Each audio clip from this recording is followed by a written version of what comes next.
ಭಕ್ತಿಯ ಪ್ರಣಾಮಗಳನ್ನು ಸಲ್ಲಿಸಿ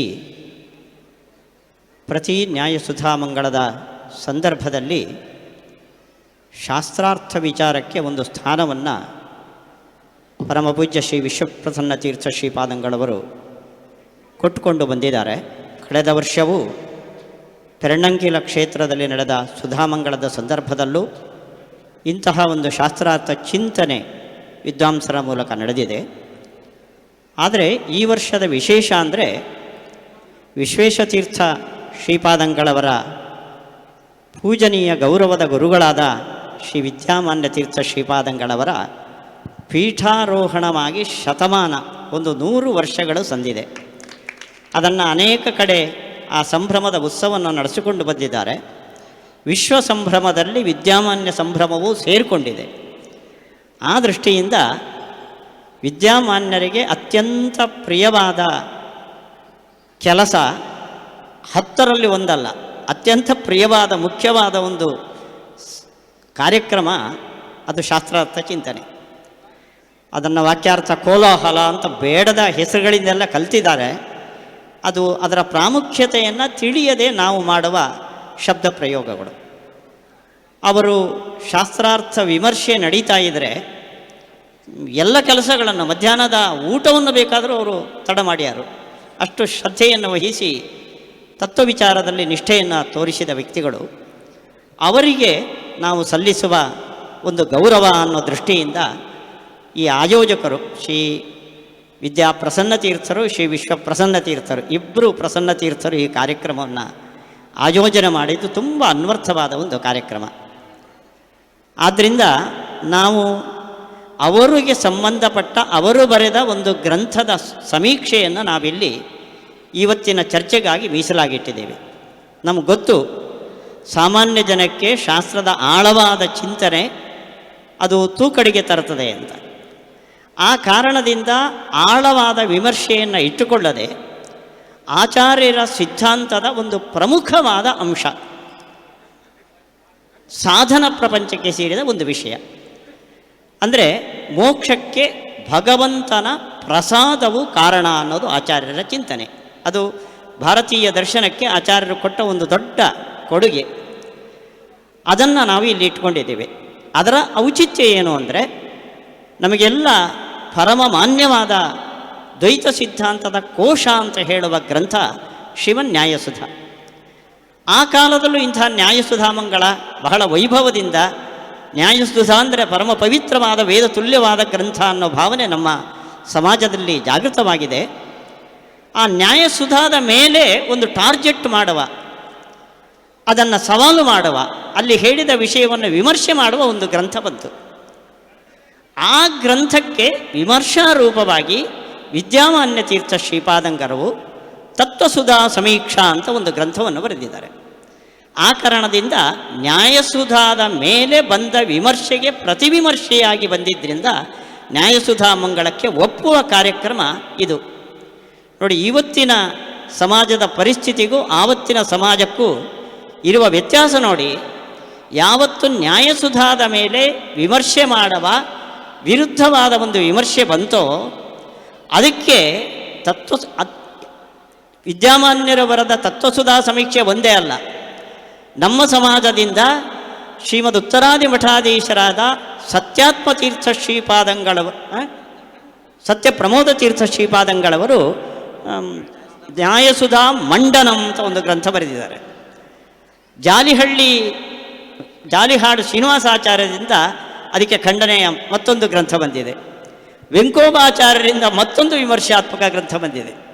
ಅಲ್ಲಿಗೆ ನ್ಯಾಯಸುಧಾದ ಬಗ್ಗೆ ಅಪಸ್ವರವೆತ್ತಿದ್ರೆ ನಮ್ಮ ಸಮಾಜದಲ್ಲಿ ಎಂಥ ಒಂದು ಪ್ರತಿಕ್ರಿಯೆ ಬರ್ತಾ ಇತ್ತು ಅನ್ನೋದಕ್ಕೆ ಇದೊಂದು ಉದಾಹರಣೆ. ಆ ಪ್ರತಿಕ್ರಿಯೆಗಳಲ್ಲಿ ಒಂದು ಶ್ರೀ ವಿದ್ಯಾಮಾನ್ಯ ತೀರ್ಥರು ಬರೆದ ತತ್ವಸುಧಾ ಸಮೀಕ್ಷೆ. ನಾನು ಪೂರ್ಣ ಹೆಸರನ್ನು ಹೇಳಲಿಲ್ಲ.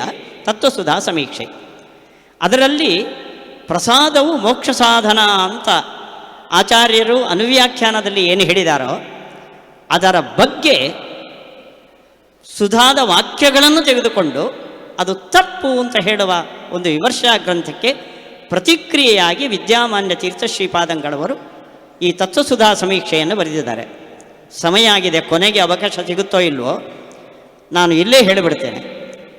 ನೋಡಿ, ದೇವರ ಧ್ಯಾನ, ಧ್ಯಾನದಿಂದ ದೇವರ ಅಪರೋಕ್ಷ, ಅಪರೋಕ್ಷದಿಂದ ಮೋಕ್ಷ ಅಂತ, ಇದು ಎಲ್ಲ ಸಿದ್ಧಾಂತಗಳಲ್ಲೂ ಸಮ್ಮತವಾದ ಒಂದು ವಿಷಯ. ಆದರೆ ಈ ಸಿದ್ಧಾಂತದಲ್ಲಿ ಬರುವ ಒಂದು ದೊಡ್ಡ ತೊಡಕು ಅಂದರೆ, ದೇವರನ್ನು ಕಂಡ ಕೂಡಲೇ ಮೋಕ್ಷ ಆಗೋದಿಲ್ಲ. ಇದು ಎಲ್ಲರೂ ಒಪ್ತಾರೆ. ಯಾಕಾಗೋದಿಲ್ಲ? ಜ್ಞಾನ ಬಂದ ಮೇಲೆ ಮೋಕ್ಷ ಆಗಲೇಬೇಕು. ಜ್ಞಾನದಿಂದ ಅಜ್ಞಾನ ನಾಶ, ಬೆಳಕು ಬಂದರೆ ಕತ್ತಲೆ ಹೋಗುತ್ತೆ, ಜ್ಞಾನ ಬಂದರೆ ಅಜ್ಞಾನ ನಾಶ ಆಗುತ್ತೆ, ಮತ್ತು ಸಿದ್ಧಿ ಬರಲೇಬೇಕಲ್ಲ. ಡಿಲೇ ಯಾಕೆ ಅಂತ ಇದಕ್ಕೆ ಅನೇಕ ವಾದಗಳು. ನೋಡಿ, ಡಿಲೇ ಅಂದರೆ ಅದು ಒಂದೆರಡು ದಿನ ಅಲ್ಲ. ಈ ಜನ್ಮದಲ್ಲಿ ನಮಗೆ ಭಗವಂತನ ಅಪರೋಕ್ಷ ಆದರೆ ಜನ್ಮ ಜನ್ಮಾಂತರಗಳು ಕಳೆದ ಮೇಲೆ ಮೋಕ್ಷ ನಮಗೆ ಸಿಗುವ ಸಂದರ್ಭ. ಇದು ಎಲ್ಲ ಸಿದ್ಧಾಂತಗಳು ಒಪ್ಪಿರುವ ವಿಷಯ. ಇದು ಯಾಕೆ ಈ ಡಿಲೇ ಯಾಕಾಯಿತು ಅಂದರೆ, ಪ್ರಾರಬ್ಧ ಕರ್ಮ ಪ್ರತಿಬಂಧಕ ಅಂತ ಒಂದು ವಾದ ಇದೆ. ಅದನ್ನು ನಾನು ಮಂಡಿಸೋದಿಲ್ಲ, ಬಹಳ ಕಷ್ಟ ಇದೆ ಅದನ್ನು ಸಮರ್ಥನೆ ಮಾಡಲಿಕ್ಕೆ. ವೇದಾಂತದ ಚರ್ಚೆಯಲ್ಲಿ ಮೋಕ್ಷ ಅಪರೋಕ್ಷ ಜ್ಞಾನ ಬಂದ ಮೇಲೆ ತಡವಾಗಿ ಯಾಕೆ ಸಿಗ್ತದೆ ಅನ್ನೋದು ಒಂದು ದೊಡ್ಡ ಟಾಪಿಕ್, ಅದು ಚರ್ಚಾ ವಿಷಯ. ಆದ್ದರಿಂದ ಅದು ಒಪ್ಪಲಾಗದ ಸಂಗತಿ. ಆಚಾರ್ಯರ ಸಿದ್ಧಾಂತ ಜನ್ಮಾದ್ಯಶ್ಚೇತಃ ಅಂತ 2ನೇ ಸೂತ್ರ, ಜಗತ್ತಿಗೆ ಸೃಷ್ಟಿ ಸ್ಥಿತಿ ಲಯ ಈ ಮೂರನ್ನು ಕೊಡುವವರು ದೇವರು ಅಂತ. ಉಳಿದೆಲ್ಲರೂ ಆ ಅರ್ಥವನ್ನು ಬರೆದರೆ ಆಚಾರ್ಯರು ಅಷ್ಟಕ್ಕೆ ನಿಲ್ಲದೆ ಸೃಷ್ಟಿ ಸ್ಥಿತಿ ಲಯ ಬಂಧ ಮೋಕ್ಷ ಇನ್ನೂ ಇದೆ. ಬಂಧವನ್ನು ಕೊಡುವವರು ದೇವರೇ, ಮೋಕ್ಷವನ್ನು ಕೊಡುವವರು ದೇವರೇ ಅಂತ. ಅಲ್ಲಿಗೆ ದೇವರನ್ನು ನೋಡಿದ ಕೂಡಲೇ ಆಟೋಮೆಟಿಕ್ಕಾಗಿ ಮೋಕ್ಷ ಸಿಗೋದಿಲ್ಲ. ದೇವರು ಮೋಕ್ಷವನ್ನು ಕೊಟ್ಟರೆ ಅದು ಸಿಗುತ್ತೆ. ಕೊಡೋದಂದರೆ ಏನು ಅಂದರೆ, ಕೊಡೋದಂದರೆ ಇವನಿಗೆ ಬೇಕಾದ ಫಲವು ಸಿದ್ಧಿ ಆಗಲಿ ಅಂತ ದೇವರು ಇಚ್ಛೆ ಪಡಬೇಕು. ದೇವರಿಂದಾಗಿ ಬಂಧ ಅಂತ ಆದಮೇಲೆ, ನಮಗೆ ಈ ಸಾಂಸಾರಿಕ ಬಂಧ ದೇವರಿಂದ ಅಂತ ಆದಮೇಲೆ ಅದನ್ನು ಬಿಡಿಸೋದು ಅವನೇ ಬಿಡಿಸ್ಬೇಕಲ್ಲ. ಜ್ಞಾನ ಬಿಡಿಸ್ತು ದೇವರು ಕಟ್ಟ ಹಾಕಿದ ಅಂದರೆ, ದೇವರು ಕಟ್ಟ ಹಾಕುವವನು ಜ್ಞಾನ ಬಿಡಿಸುವಂಥದ್ದು. ದೇವರ ಮಹಿಮೆಗೆ ಕುಂದಲ್ವ ಅದು.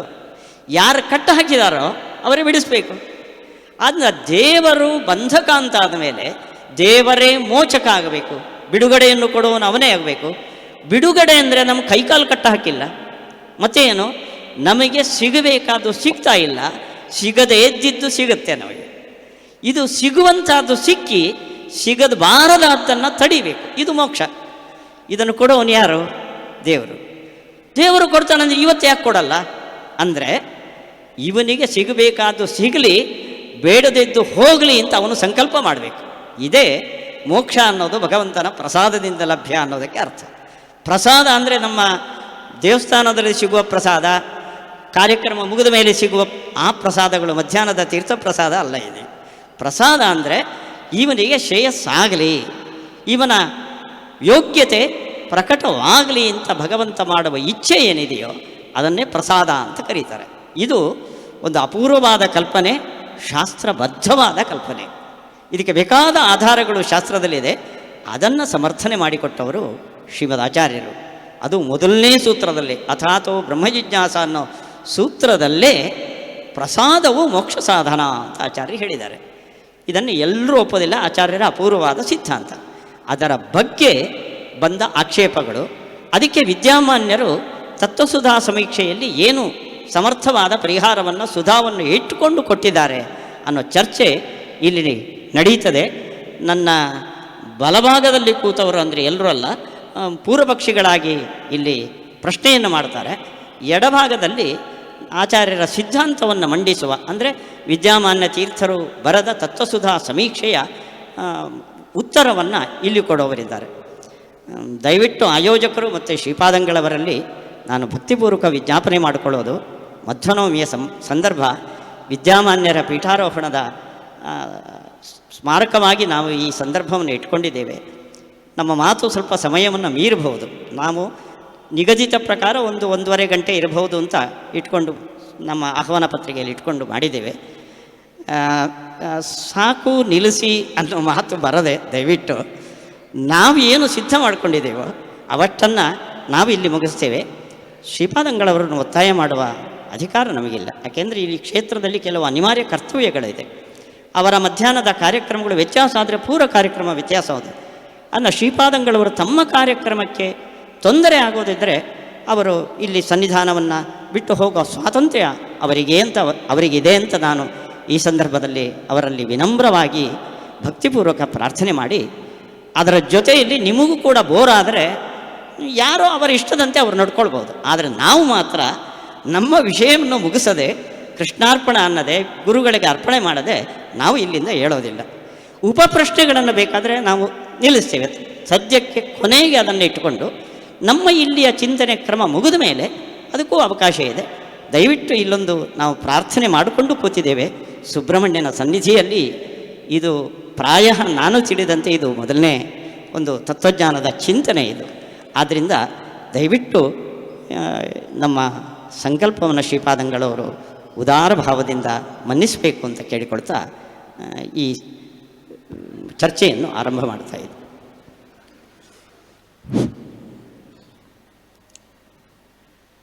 ಅನವದ್ಯಾತ್ಮ ಚಾರಿತ್ರ್ಯಂ ವಾದಿಖದ್ಯೋತ ಭಾಸ್ಕರಂ ವಿದ್ಯಾಮಾನ್ಯ ಗುರುಂ ವಂದೇ ವಿದ್ಯಾವಿದ್ಯೋತ ಭಾಸ್ವರಂ ತಪಸ್ವಾಧ್ಯಾಯ ಶುಶ್ರೂಷಾ ಕೃಷ್ಣ ಪೂಜಾ ರತಂ ಮುನಿಂ ವಿಶ್ವೇಶಮಿಷ್ಟದಂ ವಂದೇ ಪರಿವ್ರಾಟ್ ಚಕ್ರವರ್ತಿನಂ. ಪರಮಪೂಜ್ಯ ಶ್ರೀಪಾದರ ಸನ್ನಿಧಾನದಲ್ಲಿ ಭಕ್ತಿಪೂರ್ವಕ ನಮಸ್ಕಾರಗಳನ್ನು ಸಲ್ಲಿಸ್ತಾ,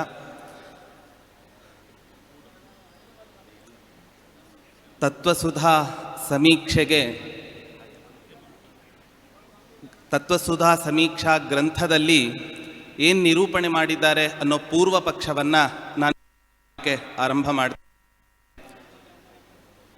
ಸೂತ್ರ ಓಂ ಅಥಾತೋ ಬ್ರಹ್ಮ ಜಿಜ್ಞಾಸ ಓಂ ಅಂತ ಸೂತ್ರವನ್ನು ಹೇಳಿದರು. ಅಧಿಕಾರ ಪ್ರಾಪ್ತ್ಯನಂತರಂ ಅತಃ ಪ್ರಯೋಜನ ಸದ್ಭಾವಾತ್ ಬ್ರಹ್ಮ ಜಿಜ್ಞಾಸ ಕರ್ತವ್ಯ ಅಂತ ಈ ರೀತಿಯಾಗಿ ಹೇಳಿದರು. ಈ ಸೂತ್ರಗತವಾದ ಅತಃ ಶಬ್ದಕ್ಕೆ ಆಚಾರ್ಯರು ತಮ್ಮ ಅನುವ್ಯಾಖ್ಯಾನದಲ್ಲಿ ವ್ಯಾಖ್ಯಾನವನ್ನು ಮಾಡ್ತಾ ಹೇಳ್ತಾರೆ, ಜ್ಞಾನಿ ಪ್ರಿಯತಮೋ ತೋಮೆ ತಂ ವಿದ್ವಾನೇವ ಚಾಮೃತಃ. ಈ ವಾಕ್ಯವನ್ನು ಹೇಳೋದರ ಮೂಲಕ ಆಚಾರ್ಯರ ಅತಃಶಬ್ದಕ್ಕೆ ಏನು ವ್ಯಾಖ್ಯಾನವನ್ನು ಮಾಡಿದರು ಅಂತ ಹೇಳಿದರೆ, ಜ್ಞಾನವು ಮೋಕ್ಷಕ್ಕೆ ಸಾಧನ ಅಂತ ಈ ರೀತಿಯಾಗಿ ನಿರೂಪಣೆಯನ್ನು ಮಾಡಿದರು. ಇದನ್ನೇ ಶ್ರೀಮಠ್ ಟೀಕಾಕೃತ್ಪಾದರು ತಮ್ಮ ಸುಧಾಗ್ರಂಥದಲ್ಲಿ ನಿರೂಪಣೆಯನ್ನು ಮಾಡ್ತಾ, ತೇನ ಚ ಜ್ಞಾನಸ್ಯ ಮೋಕ್ಷ ಸಾಧನತ್ವಂ ವಿವಕ್ಷತೆ ಅಂತ ಈ ರೀತಿಯಾಗಿ ಹೇಳಿದ್ದಾರೆ. ಆಚಾರ್ಯರ ಅನುವ್ಯಾಖ್ಯಾನದಿಂದ ನಮಗೆ ಸಿಗತಕ್ಕಂಥ ಅರ್ಥ ಏನು ಅಂತ ಹೇಳಿದರೆ, ಜ್ಞಾನವು ಮೋಕ್ಷಕ್ಕೆ ಸಾಧನ. ಪ್ರಾಯ ಎಲ್ಲ ದಾರ್ಶನಿಕರೂ ಕೂಡ ಜ್ಞಾನವು ಮೋಕ್ಷಕ್ಕೆ ಸಾಧನ ಅನ್ನೋದನ್ನು ಒಪ್ಪಿಕೊಂಡೇ ಇದ್ದಾರೆ. ಆದರೆ ನಾವು ಮಾತ್ರ ಜ್ಞಾನವು ಮೋಕ್ಷಕ್ಕೆ ಸಾಧನ ಅಂತ ಒಪ್ಪಿಕೊಳ್ಳದೆ, ಜ್ಞಾನವು ಪ್ರಸಾದ ಜನನದ್ವಾರ ಮೋಕ್ಷಕ್ಕೆ ಸಾಧನ ಅಂತ ಈ ರೀತಿಯಾಗಿ ಹೇಳ್ತೀವಿ. ಪ್ರಾಯ ಇದು ಅತ್ಯಂತ ಅಸಂಬದ್ಧ ಅಂತ ನಾನು ಭಾವಿಸ್ತೇನೆ. ಜ್ಞಾನವು ಮೋಕ್ಷಕ್ಕೆ ಪ್ರಸಾದ ಜನನದ್ವಾರ ಮೋಕ್ಷಕ್ಕೆ ಸಾಧನ, ಇದನ್ನು ನಾವು ಒಪ್ಪಲ್ಲ. ಯಾಕೆ ಅಂತ ಹೇಳಿದರೆ, ಸಂಭವತಿ ದೃಷ್ಟಫಲಕತ್ವೇ ಅದೃಷ್ಟಫಲಕಲ್ಪನಾ ಅನ್ಯಾಯ.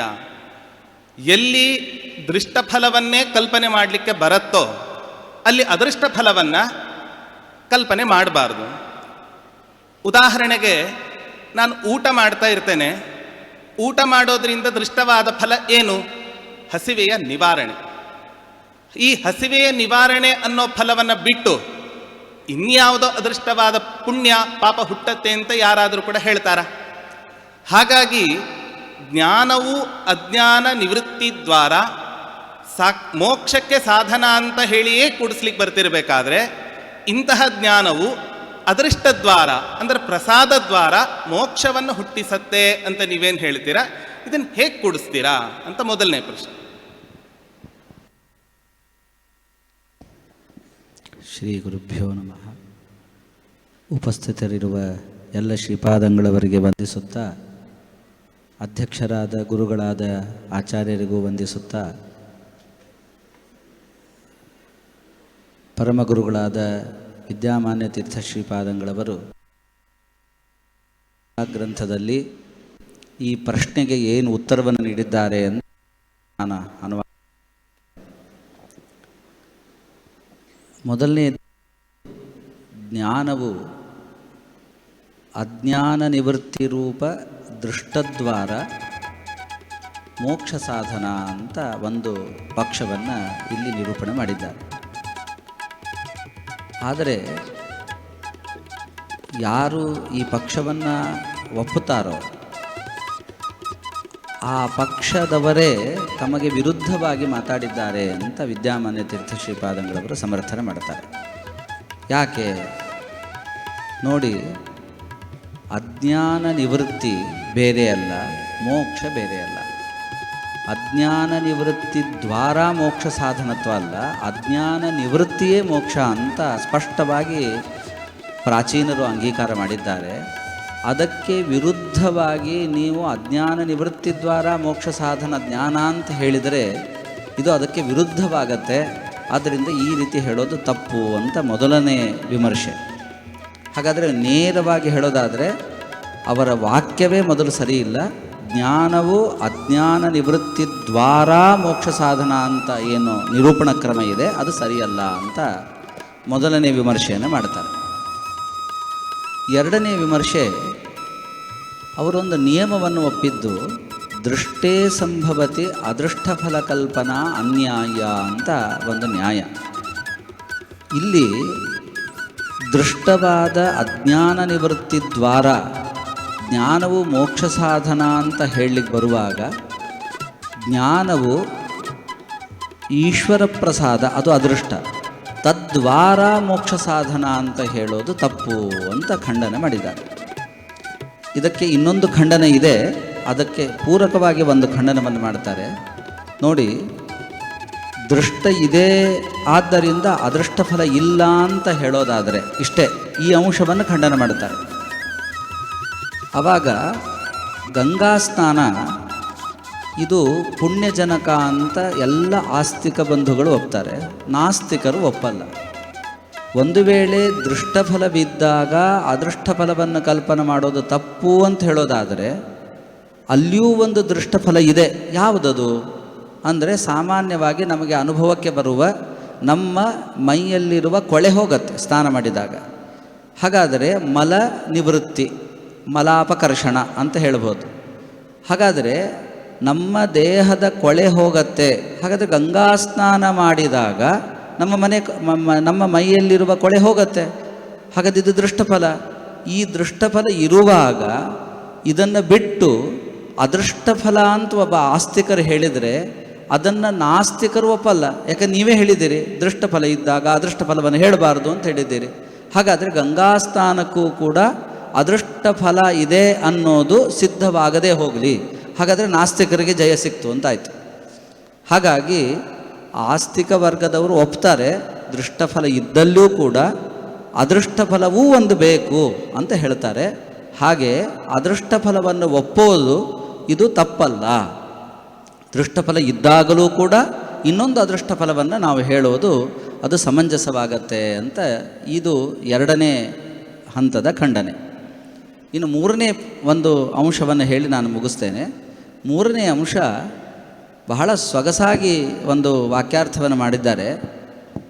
ಸಾಮಾನ್ಯವಾಗಿ ದೃಷ್ಟೇ ಸಂಭವತಿ ಅದೃಷ್ಟ ಫಲಕಲ್ಪನಾ ಅನ್ಯಾಯ ಅನ್ನೋ ನಿಯಮದಲ್ಲಿ ಒಳಗೊಂಡಂತೆ ಅದೃಷ್ಟ ಅಂತಂದರೆ ಪುಣ್ಯ ಪಾಪಗಳು ಅಂತ. ಅದೃಷ್ಟ ಅಂದರೆ ಪುಣ್ಯ. ಅಂತಹ ಪುಣ್ಯವನ್ನು ಕೇವಲ ಫಲ ಅಂತ ಕಲ್ಪನೆ ಮಾಡಬಾರ್ದು ದೃಷ್ಟಫಲ ಇರುವಾಗ ಅಂತ ಅನ್ನೋದು ಈ ನ್ಯಾಯದ ಸ್ವರೂಪ. ಈ ನ್ಯಾಯವನ್ನು ಪ್ರಕೃತ ಗ್ರಂಥದಲ್ಲಿ ಹೇಗೆ ತಗೊಂಡಿದ್ದಾರೆ ಅಂತಂದರೆ ಈಶ್ವರ ಪ್ರಸಾದವು ಅದೃಷ್ಟ ಫಲ ಅಂತ ತಗೊಂಡಿದ್ದಾರೆ. ಇದು ಹೇಗೆ ಈಶ್ವರ ಪ್ರಸಾದವು ಅದೃಷ್ಟ ಫಲ ಅಂತ ಅಂದದ್ದು ಹೇಗೆ? ಇದು ಪುಣ್ಯ ಪಾಪ ರೂಪ ಅಲ್ಲ, ಮತ್ತು ಇದನ್ನು ಅದೃಷ್ಟ ಅಂತ ಹೇಗಂದರು ಅಂತ ವಿಚಾರ ಮಾಡಿದಾಗ ಅದಕ್ಕೆ ನಮಗೆ ಅವರ ಅಭಿಪ್ರಾಯ ಹೀಗೇನು ಅನಿಸತ್ತೆ ಅಂತಂದರೆ, ಪೂರ್ವ ಪಕ್ಷಿಗಳ ಅಭಿಪ್ರಾಯ ಹೀಗೆ ಅನಿಸತ್ತೆ ನೋಡಿ. ಪರಬುದ್ಧೇರ ಅಪ್ರತ್ಯಕ್ಷತ್ವಾತ್ ಅಂತ ನಿಯಮ. ಹಾಗಾದರೆ ಪರಬುದ್ಧಿ ಅನ್ನೋದು ಅಪ್ರತ್ಯಕ್ಷ ಆದಂತೆ ಪರಗತವಾದ ಪ್ರಸಾದ ಅನ್ನೋದು ಈಶ್ವರಗತವಾದ ಧರ್ಮ, ಅದು ಅಪ್ರತ್ಯಕ್ಷವಾದ ಗುಣ. ಅಪ್ರತ್ಯಕ್ಷ ಅದೃಷ್ಟ ಅನ್ನೋ ಶಬ್ದಕ್ಕೆ ಅಸಾಕ್ಷಾತ್ಕೃತ ಅಂದರೆ ಸಾಕ್ಷಾತ್ಕೃತವಲ್ಲದೆ ಇರುವದ್ದು ಅಂತ. ಹಾಗಾದರೆ ಯಾವುದರ ಸಾಕ್ಷಾತ್ಕಾರವಾಗಲ್ವೋ ಅಂತಹ ಒಂದು ಈಶ್ವರ ಪ್ರಸಾದ ರೂಪವಾದ ಅದೃಷ್ಟವಾದ ಫಲವನ್ನು ನೀವು ಕಲ್ಪನೆ ಮಾಡ್ತಾ ಇದ್ದೀರಿ ಅಂತ ಕೊಡಿಸ್ಬೇಕಿದನ್ನು. ಇಲ್ಲಾಂದರೆ ಅದಕ್ಕೆ ಅದೃಷ್ಟ ಫಲಕತ್ವವನ್ನು ಆಪಾದನೆ ಮಾಡಿದ್ದೇ ಕೊಡಲ್ಲ. ಈ ಅಂಶಕ್ಕೆ ಶ್ರೀಪಾದಂಗಳವರು ಖಂಡನೆ ಹೇಳ್ತಾರೆ, ಬಹಳ ಸೊಗಸಾಗಿ ಖಂಡನೆ ಹೇಳ್ತಾರೆ. ನೋಡಿ, ನಿಮ್ಮ ಸಿದ್ಧಾಂತಕ್ಕೆ ಇದು ವಿರುದ್ಧವಾಗುತ್ತೆ, ನೀನು ಸ್ವನ್ಯಾಯ ವಿರುದ್ಧ ಅಂತ. ಯಾಕೆ? ಈ ದೃಷ್ಟಿಕೋನದಲ್ಲಿ ಅಜ್ಞಾನ ನಿವೃತ್ತಿಯೂ ಕೂಡ ಅದು ಅದೃಷ್ಟವೇ. ಅದು ಹೇಗೆ?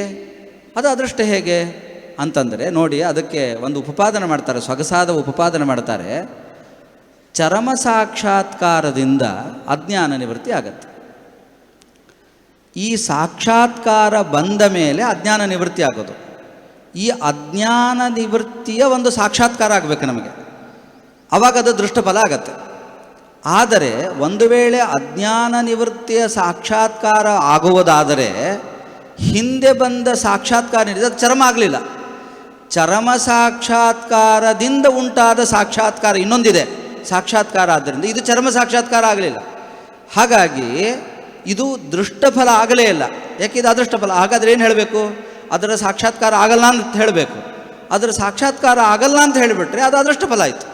ಹಾಗಾದರೆ ಚರ್ಮ ಸಾಕ್ಷಾತ್ಕಾರ ಅನ್ನೋ ಶಬ್ದಕ್ಕೆ ಶಾಸ್ತ್ರಜನ್ಯ ಚರ್ಮ ಅಜ್ಞಾನ ಅಂತ ಅರ್ಥವೋ ಅಥವಾ ಇನ್ನು ಮುಂದೆ ಜ್ಞಾನವೇ ಇಲ್ಲ ಅಂತ ಅರ್ಥವೋ? ಅಲ್ಲ, ಇದು ಚರಮ ಅಂತ ಆಗಬೇಕಾದ್ರೆ ಮುಂದೆ ಯಾವುದರ ಸಾಕ್ಷಾತ್ಕಾರ ಬರಲ್ಲ. ಯಾಕೆ? ಬ್ರಹ್ಮ ಸಾಕ್ಷಾತ್ಕಾರ ರೂಪನಾಗಿರ್ತಾನೆ ಅಂತ ಅವರ ಸಿದ್ಧಾಂತ.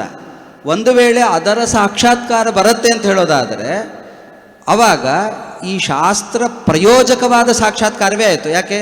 ಶಾಸ್ತ್ರದಿಂದ ಉಂಟಾದ ಜ್ಞಾನ ನೇರವಾಗಿ ಶಾಸ್ತ್ರಜನ್ಯ, ತತ್ ಪ್ರಯೋಜ್ಯವಾಗಿದೆ ಯಾವುದು? ಈ ಸಾಕ್ಷಾತ್ಕಾರ ಆಯಿತು. ಇದಕ್ಕೂ ಕೂಡ ಶಾಸ್ತ್ರ ಪ್ರಯೋಜಕತ್ವ ಇದ್ದೇ ಇದೆ ಈ ಸಾಕ್ಷಾತ್ಕಾರಕ್ಕೂ ಕೂಡ. ಹಾಗಾಗಿ ಇದರಲ್ಲಿ ಚರಮತ್ವ ಕೂಡಲ್ಲ ಅಂತ. ಅಲ್ಲ, ಹಾಗೆ ಅರ್ಥ ಮಾಡಿದಾರಾ? ಹಾಂ, ಹಾಗೆ ಅರ್ಥ ಮಾಡಿದ್ದಾರೆ ಸರ್. ಚರಮತ್ವ ಅನ್ನೋದು ಕೂಡಬೇಕಾದ್ರೆ ಸಾಕ್ಷಾತ್ ಜ್ಞಾನ ಮಾತ್ರ ಅಲ್ಲ, ತಜ್ಜನ್ಯ. ಹಾಂ, ಜಜ್ಜನ್ಯವಾದದ್ದು ಅದು ಕೂಡ ಸಾಕ್ಷಾತ್ಕಾರ ಆಗತ್ತೆ ಅಂತ ಹೇಳಿದರೆ ಅವಾಗ ಅದು ಚರ್ಮ ಸಾಕ್ಷಾತ್ಕಾರ ಆಗಲಿಲ್ಲ. ಇದು ಮೊದಲನೆಯದ್ದು. ಅಂದರೆ ಮುಂದೆ ಯಾವ ಸಾಕ್ಷಾತ್ಕಾರ ಬರಲಿಕ್ಕಿಲ್ಲ. ಹಾಂ, ಇಲ್ಲ ಸ್ವಾಮಿ. ಅದು ಪರ ಸಿದ್ಧಾಂತ ಹಾಗೇ ಇದೆ. ಬ್ರಹ್ಮ ಸಾಕ್ಷಾತ್ಕಾರವೇ ನಮ್ಮ ಜೀವನದ ಕೊನೆ ಜ್ಞಾನ, ಆಮೇಲೆ ಜ್ಞಾನವೇ ಇಲ್ಲ. ಜ್ಞಾನ ಇದ್ದರೆ ಸ್ವಪ್ರಕಾಶ ಅಂತಾರೆ. ಸ್ವಪ್ರಕಾಶ ಆದರೂ ತನ್ನ ಜ್ಞಾನ ತನಗಿದೆ ಅನ್ನೋದಿಲ್ಲ. ಅವೇದ್ಯತ್ವ ಸ್ವಪ್ರಕಾಶತ್ವ. ಆದ್ದರಿಂದ ಜೀವನದ ಕೊನೆಯ ಸಾಕ್ಷಾತ್ಕಾರ ಅದು, ಆಮೇಲೆ ಏನೂ ಇಲ್ಲ ಸಾಕ್ಷಾತ್ಕಾರ. ಆದರೆ ಅದರ ಸಾಕ್ಷಾತ್ಕಾರವನ್ನು ಒಪ್ಪಿದರೆ, ಅವಿದ್ಯಾ ನಿವೃತ್ತಿಯ ಸಾಕ್ಷಾತ್ಕಾರ ಒಪ್ಪಿಬಿಟ್ರೆ ಆವಾಗ ಇದರಲ್ಲಿ ಚರ್ಮತ್ವ ಕೊಡಲ್ಲ. ಅದಕ್ಕಿಲ್ಲ ಸಾಕ್ಷಾತ್ಕಾರ ಆಗಲ್ಲ ಅಂತ ಹೇಳಿದರೆ ಅದು ಅದೃಷ್ಟ ಫಲ ಆಯಿತು. ಹಾಗಾಗಿ ಸ್ವನ್ಯಾಯ ವಿರುದ್ಧವಾದದ್ದನ್ನು ಹೇಳಿದಾಗಾಯಿತು ಅಂತ. ಇದು ಮೂರನೇ ದೋಷ. ಇನ್ನೊಂದು ದೋಷವನ್ನು ಹೇಳಿ ನಾನು ಮುಗಿಸ್ತೇನೆ. ಇನ್ನೊಂದು ದೋಷ, ಈ ಅವಿದ್ಯಾ ನಿವೃತ್ತಿ ಏನಿದೆ ಇದು ಆತ್ಮರೂಪ ಅಂತ ಒಪ್ತಾರೆ. ಆತ್ಮರೂಪ ಅಂದರೆ ಆತ್ಮನಿತ್ಯ ಸಿದ್ಧ, ಸ್ವಪ್ರಕಾಶ. ನಿಮ್ಮ ಪ್ರಕಾರ ನಿತ್ಯ ಸಿದ್ಧ ಅಂತಾದ ಮೇಲೆ ಈ ಚರಮವೃತ್ತಿಗಿಂತ ಪೂರ್ವದಲ್ಲಿಯೂ ಇದ್ದಾನೆ ಆತ್ಮ. ಹಾಗಾದರೆ ಅವನಿಗೆ ಆತ್ಮನ ಅಜ್ಞಾನ ನಿವೃತ್ತಿ ಇದೆ ಅಂತ ಆಯಿತು ಆವಾಗ. ಹಾಗಾದರೆ ಅದಕ್ಕೆ ಫಲತ್ವ ಕೊಡಲ್ಲ. ಯಾವುದು ನಿತ್ಯ ಸಿದ್ಧವೋ, ಆತ್ಮ ನಿತ್ಯ ಸಿದ್ಧ, ತದಭಿನ್ನವಾದ ಏನು ಅವಿದ್ಯಾ ನಿವೃತ್ತಿ ಇದೆ ಅದು ನಿತ್ಯ ಸಿದ್ಧವಾಯಿತು. ಅದು ನಿತ್ಯ ಸಿದ್ಧ ಅಂತ ಆದಮೇಲೆ ಅದಕ್ಕೆ ಫಲತ್ವ ಕೊಡಲ್ಲ. ಫಲ ಅಂತ ಆದರೆ ಪೂರ್ವದಲ್ಲಿ ಇರಬಾರ್ದು, ನಂತರದಲ್ಲಿ ಹುಟ್ಟಬೇಕು. ಆದರೆ ಇದು ಯಾವಾಗಲೂ ಇದ್ದೇ ಇದೆ. ಆದರೆ ವಿದ್ಯಾನಿವೃತ್ತಿ ರೂಪನಾದ ಆತ್ಮ ಯಾವಾಗಲೂ ಇದ್ದಾನೆ. ಆದ್ದರಿಂದ ಅದಕ್ಕೆ ಫಲತ್ವ ಕೂಡಲ್ಲ ಅಂತ. ಹೀಗೆ ಒಟ್ಟು 4 ದೋಷಗಳನ್ನು ಸಿದ್ಧಾಂತ ನಿವರ್ತಕತ್ವ ಅದೇ ಪೂರ್ವಪಕ್ಷವನ್ನು ಈಗ ಮುಂದೆ ಅದರ ಮೇಲೆ ಪೂರ್ವಪಕ್ಷ, ಅದಕ್ಕೆ ಸಿದ್ಧಾಂತವನ್ನು ಕೂಡ ಮುಂದೆ ಮಾಡುತ್ತೆ.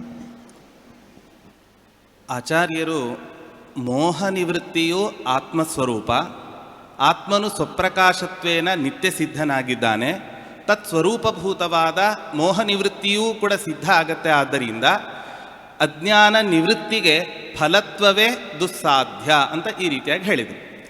ಆದರೆ ಈ ಮೋಹ ನಿವೃತ್ತಿ ಕೇವಲ ಆತ್ಮಸ್ವರೂಪ ಅಂತ ಹೇಳಲ್ಲ ನಾವು, ಹೊರತು ಜ್ಞಾತತ್ವ ಉಪಲಕ್ಷಿತ ಆತ್ಮಸ್ವರೂಪ ಅಂತ ಹೇಳ್ತೇವೆ. ತಥಾಚ ಜ್ಞಾತತ್ವ ಉಪಲಕ್ಷಿತ ಆತ್ಮ ಸಿದ್ಧನಾಗಿಲ್ಲ. ಯಾಕೆ? ಮೋಹ ನಿವೃತ್ತಿ ಆಗೋದಕ್ಕಿಂತ ಮುಂಚೆ ನಮಗೆ ಜ್ಞಾನ ಇನ್ನೂ ಕೂಡ ಬಂದಿಲ್ಲ. ಆದ್ದರಿಂದ ತಥಾಚ ಜ್ಞಾತತ್ವೋಪಲಕ್ಷಿತ ಆತ್ಮಸ್ವರೂಪ ಮೋಹ ನಿವೃತ್ತಿ ನ ಭವತಿ ಇತಿ ಕೃತ್ವ, ಆದ್ದರಿಂದ ಮೋಹ ನಿವೃತ್ತೇ ಅಥವಾ ಅಜ್ಞಾನ ನಿವೃತ್ತೇ ಫಲತ್ವಂ ಸಾಧಯಿತು ಶಕ್ಯತೆ ಏವ. ಪೂರ್ವದಲ್ಲಿ ಜ್ಞಾತ ಆಗಿಲ್ಲ ಅಂದ್ರೆ ಏನರ್ಥ? ಅಂದರೆ ಸ್ವಾಮಿ, ಮೋಹ ನಿವೃತ್ತಿ ಆಗೋದು ಯಾವಾಗ? ಜ್ಞಾನದಿಂದ. ಪೂರ್ವದಲ್ಲಿ ಸಾಕ್ಷಾತ್ಕಾರ ಇದೆ ಅಂದ್ರೆ ಅರ್ಥ ಏನು? ಸ್ವಯಂ ಪ್ರಕಾಶ, ಸ್ವಯಂ ಪ್ರಕಾಶ. ಸ್ವಾಮಿ ಸ್ವಪ್ರಕಾಶ ಇತ್ಯಸ್ಯ ಸ್ವಜ್ಞಾನಂ ಸ್ವಸ್ಯಾಸ್ತಿ ಅಂತ ಅರ್ಥ ಅಲ್ಲ ಅವ್ರದ್ದು. ಅವೇದ್ಯತ್ವಂ ಸ್ವಪ್ರಕಾಶ.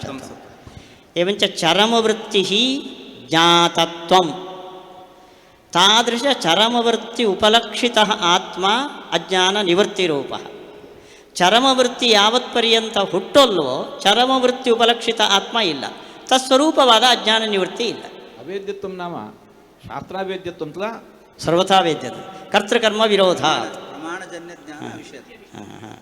ಪ್ರಮಾಣಜನ್ಯ ಜ್ಞಾನ ವಿಶೇಷ. ಇದಕ್ಕೆ ಬಹಳ ಅಂದರೆ ಶಾಸ್ತ್ರೀಯವಾದ ಒಂದು ಉತ್ತರವನ್ನು ನೀಡ್ತಾರೆ. ಅವರ ಅಭಿಪ್ರಾಯ, ಜ್ಞಾತತ್ವ ಅನ್ನೋದು ಒಂದು ಉಪಲಕ್ಷಣ. ಜ್ಞಾತತ್ವ ಉಪಲಕ್ಷಿತನಾಗಿದ್ದಾನೆ ಆತ್ಮ ಅಂತ ಒಂದು ಶಬ್ದ ಪ್ರಯೋಗವನ್ನು ಮಾಡಿದ್ದಾರೆ. ಬಹಳ ಇದರ ಬಗ್ಗೆ ಚೂರು ಒಂದು ವಾಕ್ಯವನ್ನು ಹೇಳ್ತೇನೆ. ಸ್ವಗ್ರಂಥದಲ್ಲಿ ಅವರೇ ಹಿಂದೆ ಹೇಳಿದ ಒಂದು ವಾಕ್ಯವನ್ನು ತಗೊಂಡು ವಿದ್ಯಾಮಾನ್ಯ ತೀರ್ಥ ಶ್ರೀಪಾದಂಗಳವರು ಅದರ ಖಂಡನೆ ಮಾಡ್ತಾರೆ. ಅಂದರೆ ಪೂರ್ವಾಪರ ವಿರೋಧ, ಪೂರ್ವ ವಚನ ವಿರೋಧ, ಯುಕ್ತಿ ವಿರೋಧ, ಈ ಮೂರನ್ನು ತಮ್ಮ ಗ್ರಂಥಗಳಲ್ಲಿ ಅನುಸೂತವಾಗಿ ವಿದ್ಯಾಮಾನ್ಯ ತೀರ್ಥ ಶ್ರೀಪಾದಂಗಳು ತೋರಿಸ್ತಾ ಬಂದಿದ್ದಾರೆ ಗುರುಗಳು. ಜ್ಞಾತತ್ವೋಪಲಕ್ಷಿತ ಅಂದರೆ ದೃಶ್ಯತ್ವೋಪಲಕ್ಷಿತನ ಅಲ್ಲ, ಅದರ ಬಗ್ಗೆ ವಿವರಣೆ ಮಾಡ್ತೇವೆ.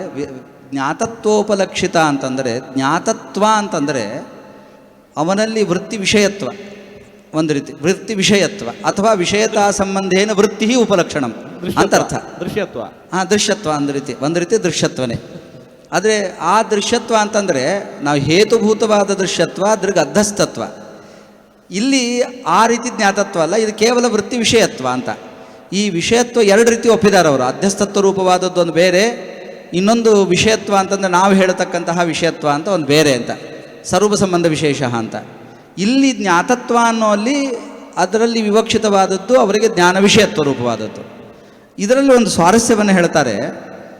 ಹಿಂದೆ ಅವರೇ ಶುಕ್ತಿಗೆ ರಜತವು ಉಪಲಕ್ಷಣ ಅಂತ ಒಂದು ವಾಕ್ಯ ಪ್ರಯೋಗ, ಒಂದು ವಾಕ್ಯಾರ್ಥ ಮಾಡಿದ್ದಾರೆ. ರಜತೋಪಲಕ್ಷಿತವಾಗತ್ತೆ ಶುಕ್ತಿ ಅಂತ ಒಂದು ವಾಕ್ಯ ಪ್ರಯೋಗವನ್ನು ತಗೊಂಡು ಪೂರ್ವಗ್ರಂಥದಲ್ಲಿ ಅದಕ್ಕೊಂದು ವಿವರಣೆ ಕೊಡ್ತಾರೆ. ಅದಕ್ಕೆ ಅರ್ಥ ಏನು ಅಂತಂದರೆ, ರಜತಾರೋಪಾಧಿಷ್ಠಾನವಾಗಿದೆ ಶುಕ್ತಿ ಅಂತ ಒಂದು ಅರ್ಥವನ್ನು ಹೇಳಿದ್ದಾರೆ. ರಜತದ ಭ್ರಮ ಬರುತ್ತೆ ನಮಗೆ. ಆ ಭ್ರಮ ಬರಬೇಕಾದ್ರೆ ಒಂದು ಅಧಿಷ್ಠಾನ ಬೇಕು. ಯಾವುದನ್ನೋ ನೋಡಿ ನಮಗೆ ಭ್ರಮ ಬರುತ್ತೆ, ಹಾಗೆ ಭ್ರಮ ಬರಲ್ಲ. ಯಾವುದನ್ನು ನೋಡಿ ನಮಗೆ ಭ್ರಮ ಬಂದಿರುತ್ತೋ ಅದು ಅಧಿಷ್ಠಾನ. ಶುಕ್ತಿಯನ್ನು ನೋಡಿ ಭ್ರಮ ಬಂದರೆ ಶುಕ್ತಿ ಅಧಿಷ್ಠಾನ ಅಂತ ಕರೆಸ್ಕೊಳ್ತದೆ. ಹೌದು. ಈ ಭ್ರಮತ್ವಜ್ಞಾನ ಬರೋದು ಯಾವಾಗ? ಅದೇ ಪ್ರಶ್ನೆ ನಮಗೀಗ. ಅಲ್ಲ, ಭ್ರಮತ್ವಜ್ಞಾನ ಬರೋದು ಅನಂತರದಲ್ಲ. ಆದರೂ ಕೂಡ ಈ ಪ್ರಕೃತದಲ್ಲಿ ಏನಾಗಿದೆ ಅಂದರೆ, ಜ್ಞಾತತ್ವೋಪಲಕ್ಷಿತ ಅನ್ನೋ ಶಬ್ದಕ್ಕೆ ಜ್ಞಾತತ್ವ ಆರೋಪ ಅಧಿಷ್ಠಾನ ಅಂತ ಅವರ ಸಿದ್ಧಾಂತ ರೀತ್ಯ, ಅಂದರೆ ಹಿಂದೆ ಬಂದಿದೆ, ಈ ವಾಕ್ಯ ಬಂದಿದೆ, ಇದೇ ವಾಕ್ಯಾರ್ಥ ಅಂತ ಅರ್ಥ ಆಯಿತು. ಭ್ರಮತ್ವ ಸಿದ್ಧ ಆಗದೆ ಆರೋಪಾಧಿಷ್ಠಾನ ಅಂತ ಹೇಳಲಿಕ್ಕೆ ಬರೋದಿಲ್ಲ. ಹೌದು. ಅಲ್ಲ ಸ್ವಾಮಿ, ಶುಕ್ತಿ ರಜತಂ ಅಂತ ಪ್ರಯೋಗ ಮಾಡ್ತೀವಿ. ಶುಕ್ತಿ ರಜತಂ ಅನ್ನೋದಕ್ಕೆ ಅರ್ಥ ಏನು? ಅಲ್ಲ, ಇರ್ಬೋದು. ಅದು ಯಾವಾಗ? ಅದು ಬಾಧಜ್ಞಾನ ಬಂದ ಮೇಲೆ ತತ್ಪೂರ್ವದಲ್ಲಿ ಇದಂ ರಜತಂ ಅಷ್ಟೇ. ಹೌದು, ಇದಂ ರಜತಂ, ಹೌದೌದು. ಭ್ರಮ ಬಂದ ಮೇಲೇನೂ ಬರಲಿ, ಅಧಿಷ್ಠಾನತ್ವಂ ಭ್ರಮ ಇಲ್ಲದೇನೂ ಇರಬಹುದು. ಶುಕ್ತಿ ಆರೋಪ ಅಧಿಷ್ಠಾನ, ಶುಕ್ತಿಯನ್ನು ನೋಡಿ ಇಂಥ ಭ್ರಮೆ ಬರೋ ಸಾಧ್ಯತೆ ಇದೆ, ಯೋಗ್ಯತೆ. ಅದು ಭ್ರಮೆ ಬಂದ ಮೇಲೆ ಇರಬೇಕು ಅಂತ ಏನಿಲ್ಲ ಸ್ವಾಮಿ. ಹಾಂ, ಅಲ್ಲ, ವ್ಯವಹಾರ ದಶಾದಲ್ಲಿ ನಾವು ವ್ಯವಹಾರ ಮಾಡೋದು ಆರೋಪ ಅಧಿಷ್ಠಾನತ್ವಂ ನಾಮ ಆರೋಪಕ್ಕೆ ನಿಮಿತ್ತವಾದ ಸಾದೃಶ್ಯ ಅಲ್ಲಿದೆ ಅಂತ ಅರ್ಥ. ಅದು ಭ್ರಮೆ ಬಂದರೂ ಇದೆ, ಭ್ರಮೆ ಬರದಿದ್ರೂ ಇಲ್ಲ, ಇದೆ. ಏವಂಚ ಹಾಗೆ ಇದಂ ರಹಿತಂ ಜ್ಞಾನ. ಇದು ಈಗ ಶುಕ್ತಿಂ ದೃಷ್ಟ ಇದಂ ರಹಿತಂ ಜ್ಞಾನ ಮಾತ್ರ ಅಲ್ಲ, ಯಾವುದೇ ರಹಿತ ಜ್ಞಾನ ಬರ್ಬೋದು. ಅದೆಲ್ಲದಕ್ಕೂ ಸಾದೃಶ್ಯಮಸ್ತಿ, ಅವೆಲ್ಲದಕ್ಕೂ ನಿಮಿತ್ತವಾದ ಒಂದು ಅವುಗಳ ಸಾದೃಶ್ಯ ಇದೆ. ಮಾಲ ಅಂತ ಬರಬಹುದು, ಈ ಹಗ್ಗವನ್ನು ನೋಡಿ ಸರ್ಪ ಅಂತ ಬರಬಹುದು, ಮಾಲ ಅಂತ ಬರಬಹುದು, ಭೂಖಂಡ ಅಂತ ಬರಬಹುದು. ಎಲ್ಲದರ ಒಂದು ಸಾದೃಶ್ಯ ಅಲ್ಲಿದೆ, ಅದೇ ಅಧಿಷ್ಠಾನತ್ವ ನಾನು. ಆದರೆ ಅದು ಭ್ರಮಕಾಲದಲ್ಲಿ ಈ ವ್ಯವಹಾರ ಮಾಡಬೇಕು ಅಂತಿಲ್ಲ. ಭ್ರಮ ಬಂದ ಮೇಲೆ, ಅದು ಭ್ರಮತ್ವ ನಿಶ್ಚಯ ಆದ ಮೇಲೆ ನಾವು ವ್ಯವಹಾರ ಮಾಡ್ತಕ್ಕಂಥದ್ದು ಇದು ಭ್ರಮಾರೋಪಾಧಿಷ್ಠಾನ ಅಂತ ಅಷ್ಟು ವ್ಯವಹಾರ ನಾವು ಮಾಡ್ತೇವೆ. ಈಗ ವ್ಯವಹಾರ ದಶಾದಲ್ಲಿ ವಿಚಾರ. ಈಗ ಉಪಲಕ್ಷಿತತ್ವ ನಾಮ ಜ್ಞಾತತ್ವಾರೋಪಾಧಿಷ್ಠಾನಂ ಅಂತ ಅರ್ಥ. ಆದರೆ ಈ ಪ್ರಸಕ್ತವಾದ ವಿಷಯ ಹೇಗಿದೆ ಅಂದರೆ, ಚರ್ಮವೃತ್ತಿ ಬಂತು, ಚರ್ಮವೃತ್ತಿಯಿಂದ ಅಜ್ಞಾನ ನಿವೃತ್ತಿ ಆಗತ್ತೆ ಅಂತ ಪ್ರಶ್ನೆ ಬಂದಿದೆ. ನೋಡಿ, ಆರೋಪಾಧಿಷ್ಠಾನತ್ವವನ್ನು ಹೇಳಬೇಕಾದ್ರೆ ಆರೋಪ ಅಂದರೆ ಭ್ರಮ ಬೇಕು, ಭ್ರಮ ಬರಬೇಕು ಅಂತಾದರೆ ಅಜ್ಞಾನ ಬೇಕು. ಯಾವಾಗ ಚರ್ಮವೃತ್ತಿಯಿಂದ ಅಜ್ಞಾನ ನಾಶ ಆಗಿ ಹೋಗ್ಬಿಡುತ್ತೋ ಆವಾಗ ಅಜ್ಞಾನ ಅನ್ನೋದು ಉಪಾದಾನ ಕಾರಣ ಭ್ರಮಕ್ಕೆ, ಅದು ಇಲ್ಲವೇ ಇಲ್ಲ. ಅದು ಇಲ್ಲದೆ ಹೋದರೆ ಭ್ರಮ ಕೂಡಲ್ಲ. ಭ್ರಮ ಕೂಡಲಿಲ್ಲ ಅಂತ ಆದರೆ ಭ್ರಮಾರೋಪ ಜ್ಞಾತತ್ವೋಪಲಕ್ಷಿತನಾದವನು ಕೂಡ್ಲಿಕ್ಕೆ ಸಾಧ್ಯ ಇಲ್ಲ, ಅಲ್ಲಿ ಇಲ್ಲವೇ ಇಲ್ಲ. ಜ್ಞಾತತ್ವೋಪಲಕ್ಷಿತನಾದವನಲ್ಲಿಲ್ಲ. ಯಾಕೆ? ಉಪಲಕ್ಷಣೀಭೂತವಾದ ಭ್ರಮ ಅಂದರೆ ಉಪಲಕ್ಷಣ ಘಟಕವಾದ ಭ್ರಮ ಇಲ್ಲ. ಹಾಗಾಗಿ ಅದಕ್ಕೆ ಉಪಲಕ್ಷಿತ ಶಬ್ದ ಹೇಳಿ, ವಿಶೇಷ ಅಂತ ಹೇಳಲಿಲ್ಲ. ಸರಿ, ಅಂದರೆ ಈಗೇನಾಯಿತು ಅಂತಂದರೆ ಜ್ಞಾತತ್ವಾರೋಪಾಧಿಷ್ಠಾನತ್ವಂ ನಾಮ, ಈಗ ಜ್ಞಾತತ್ವ ಅನ್ನೋದು ಉಪಲಕ್ಷಣ ಅಂತ ಆಗಬೇಕಾದ್ರೆ ಕದಾಚಿತ್ ಸಂಬದ್ಧ ಅಂತ ಅನ್ಬೇಕು. ಆದರೆ ಸಮಸ್ಯೆ ಏನು ಅಂತಂದರೆ ಈಗ ಪ್ರಕೃತವಾದ ವಾಕ್ಯಾರ್ಥದಲ್ಲಿ ಜ್ಞಾತತ್ವ ಅನ್ನೋದರಿಂದ ಅದು ಪೂರ್ವದಲ್ಲಿ ಇಲ್ಲ, ಈಗ ಬಂದಿದೆ, ಆದ್ದರಿಂದ ಅದಕ್ಕೆ ಫಲತ್ವವನ್ನು ಹೇಳ್ತಾ ಇದ್ದೀರಿ. ಫಲತ್ವವನ್ನು ಹೇಳುವಾಗ ಆ ಜ್ಞಾತತ್ವ ಬಂದಾಗ ಅಜ್ಞಾನ ನಿವೃತ್ತಿ ಆಗಿದೆ ಅಂತ ಅರ್ಥ. ಅಜ್ಞಾನ ನಿವೃತ್ತಿ ಆದಮೇಲೆ ಇವನಲ್ಲಿ ಆರೋಪಾಧಿಷ್ಠಾನತ್ವನೇ ಬರೋದಿಲ್ಲ. ಯಾಕೆ? ಶುದ್ಧ ಆತ್ಮ ಮಾತ್ರ ಉಳಿದ. ಆತ್ಮ ಮಾತ್ರ ಉಳಿದ ಅಂದಮೇಲೆ ಅವನು ನಿತ್ಯ ಸಿದ್ಧ. ಅವನು ನಿತ್ಯ ಸಿದ್ಧ. ಈಗ ಹಾಗಾದರೆ ಆರೋಪ ದಶಾಯ ಮುಚ್ಚತೇವ, ಆರೋಪ ನಿವೃತ್ಯಂತರ ಮುಚ್ಚತೇವ. ಆರೋಪ ದಶಾದಲ್ಲಿ ಹೇಳಿದರೆ ಆರೋಪ ಇರಲಿಕ್ಕೆ ಸಾಧ್ಯ ಇಲ್ಲ. ಆರೋಪ ಇಲ್ಲ ಅಂತ ಆದಮೇಲೆ ಹೇಳ್ತೀನಿ ಅಂತ ಆದರೆ ಆರೋಪ ಬಂದು ಹೋಗಿ ಆಗಿದಾಗ ಶುದ್ಧ ಆತ್ಮ ಮಾತ್ರ ಇದ್ದಾನೆ ಅಂತಾಯಿತು. ಅವನು ನಿತ್ಯ ಸಿದ್ಧ, ಅವನಿಗೆ ಫಲತ್ವ ಕೊಡಲ್ಲ ಅನ್ನೋ ದೋಷ ಹಾಗೆ ಉಳಿಯುತ್ತೆ ಅಂತ ಇಷ್ಟು ಅಭಿಪ್ರಾಯವನ್ನು ಸ್ಪಷ್ಟಪಡಿಸಿದ್ದಾರೆ. ಆದ್ದರಿಂದ ಇನ್ನು ಸ್ವಲ್ಪ ಸ್ಪಷ್ಟತೆ ಬೇಕು ಸ್ವಾಮಿ. ಶುಕ್ತಿ ಉಪಲಕ್ಷಿತ ರಜತೋಪಲಕ್ಷಿತ ಸುಕ್ತಿ ಅನ್ನೋದಕ್ಕೆ ಅವರೇ ಕೊಟ್ಟ ವಿವರಣೆ ರಜತ ಭ್ರಮಾಧಿಷ್ಠಾನ. ಅಧಿಷ್ಠಾನ ಯೋಗ್ಯತ್ವಂ ಸಾದೃಶ್ಯ. ಹಾಗೆ ಜ್ಞಾತತ್ವ ಉಪಲಕ್ಷಿತ ಆತ್ಮ ಅಂದರೆ ಜ್ಞಾತತ್ವದ ಆರೋಪಕ್ಕೆ ಅಧಿಷ್ಠಾನತ್ವ ಯೋಗ್ಯತಾ ಅಂತ ಆತ್ಮನಲ್ಲಿ ಹೇಳಬೇಕು. ಅಧಿಷ್ಠಾನತ್ವ ಯೋಗ್ಯತಾ ಅಂದರೆ ಸಾದೃಶ್ಯಾದಿ ಇಲ್ಲಿ ಥರ. ಆದರೆ ಆತ್ಮ ನಿರ್ಧರ್ಮಕ, ಅದರಲ್ಲಿ ಸಾದೃಶ್ಯಾದಿಗಳನ್ನು ಹೇಳಲಿಕ್ಕೆ ಬರೋದಿಲ್ಲ. ಇನ್ನು ಜ್ಞಾತತ್ವ ಆರೋಪ ಅಧಿಷ್ಠಾನತ್ವಂ ನಾಮ ಜ್ಞಾತತ್ವ ಭ್ರಮ ವಿಷಯತ್ವಂ ಅಂತ ಹೇಳಬೇಕು. ಭ್ರಮೆ ಬರಲಿಕ್ಕೆ ಜ್ಞಾತತ್ವ ಬಂದ ಕೂಡಲೇ ಅಜ್ಞಾನ ನಾಶ ಆದ್ದರಿಂದ ಜ್ಞಾತತ್ವ ಭ್ರಮೆ ಬರುವ ಸಾಧ್ಯತೆ ಇಲ್ಲ. ಆದ್ದರಿಂದ ಜ್ಞಾತತ್ವ ಭ್ರಮ ಯೋಗ್ಯತಾ ಆತ್ಮನಲ್ಲಿ ಹೇಳಲಿಕ್ಕೆ ಸಾಧ್ಯ ಇಲ್ಲ. ಜ್ಞಾತತ್ವ ಅಂದರೆ ಎಲ್ಲ ಜ್ಞಾನ ಅಲ್ಲ, ಚರ್ಮವೃತ್ತಿ ರೂಪವಾದ ಜ್ಞಾನ. ಚರ್ಮವೃತ್ತಿ ರೂಪವಾದ ಜ್ಞಾನ ಬಂದ ಮೇಲೆ ಭ್ರಮೆ ಬರುವ ಅವಕಾಶವೇ ಇಲ್ಲ. ಆದ್ದರಿಂದ ಜ್ಞಾತತ್ವ ಆರೋಪ ಅನ್ನೋ ಮಾತೇ ತಪ್ಪು, ಯೋಗ್ಯತ್ವ ದೂರತ್ವ ಉಪಾಸ್ತ. ಇವಿಷ್ಟು ಖಂಡನೆಯ ಅಭಿಪ್ರಾಯ. ಚರ್ಮವೃತ್ತಿ ಜ್ಞಾತತ್ವವನ್ನು ಹೇಳ್ತಾ ಇರೋದು, ತತ್ಪೂರ್ವ ಜ್ಞಾತತ್ವ ಅಲ್ಲ. ಅಲ್ಲ ಅಲ್ಲ ಅಲ್ಲ ಅಲ್ಲ ಆ ಚರ್ಮವೃತ್ತಿ ರೂಪ ಜ್ಞಾತತ್ವ ಉಪಲಕ್ಷಿತ.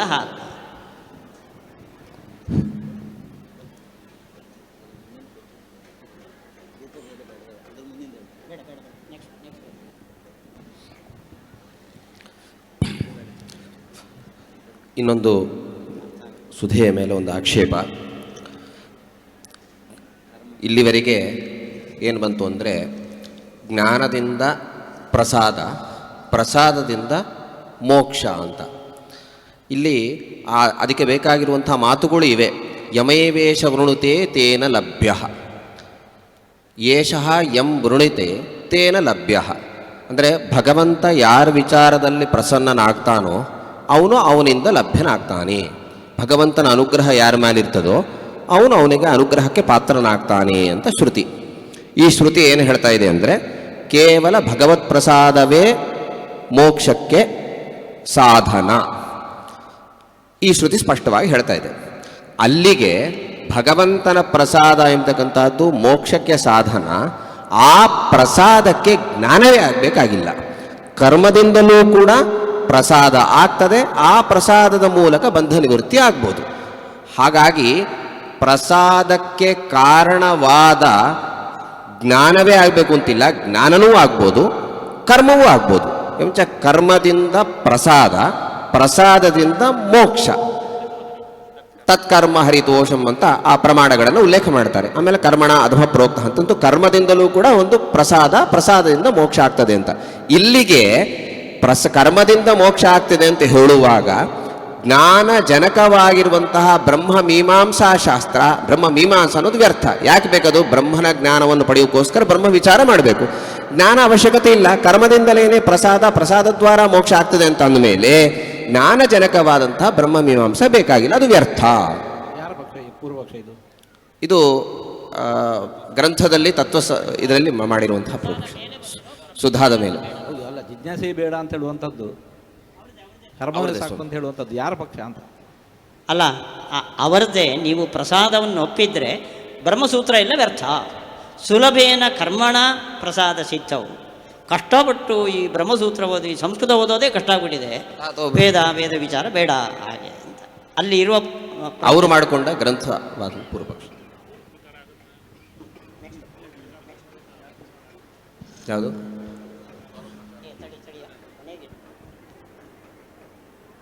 ಅನಿಷ್ಟಾಪಾದನೆ ಆಗದೆ, ಅನಿಷ್ಟಾಪಾದನೆ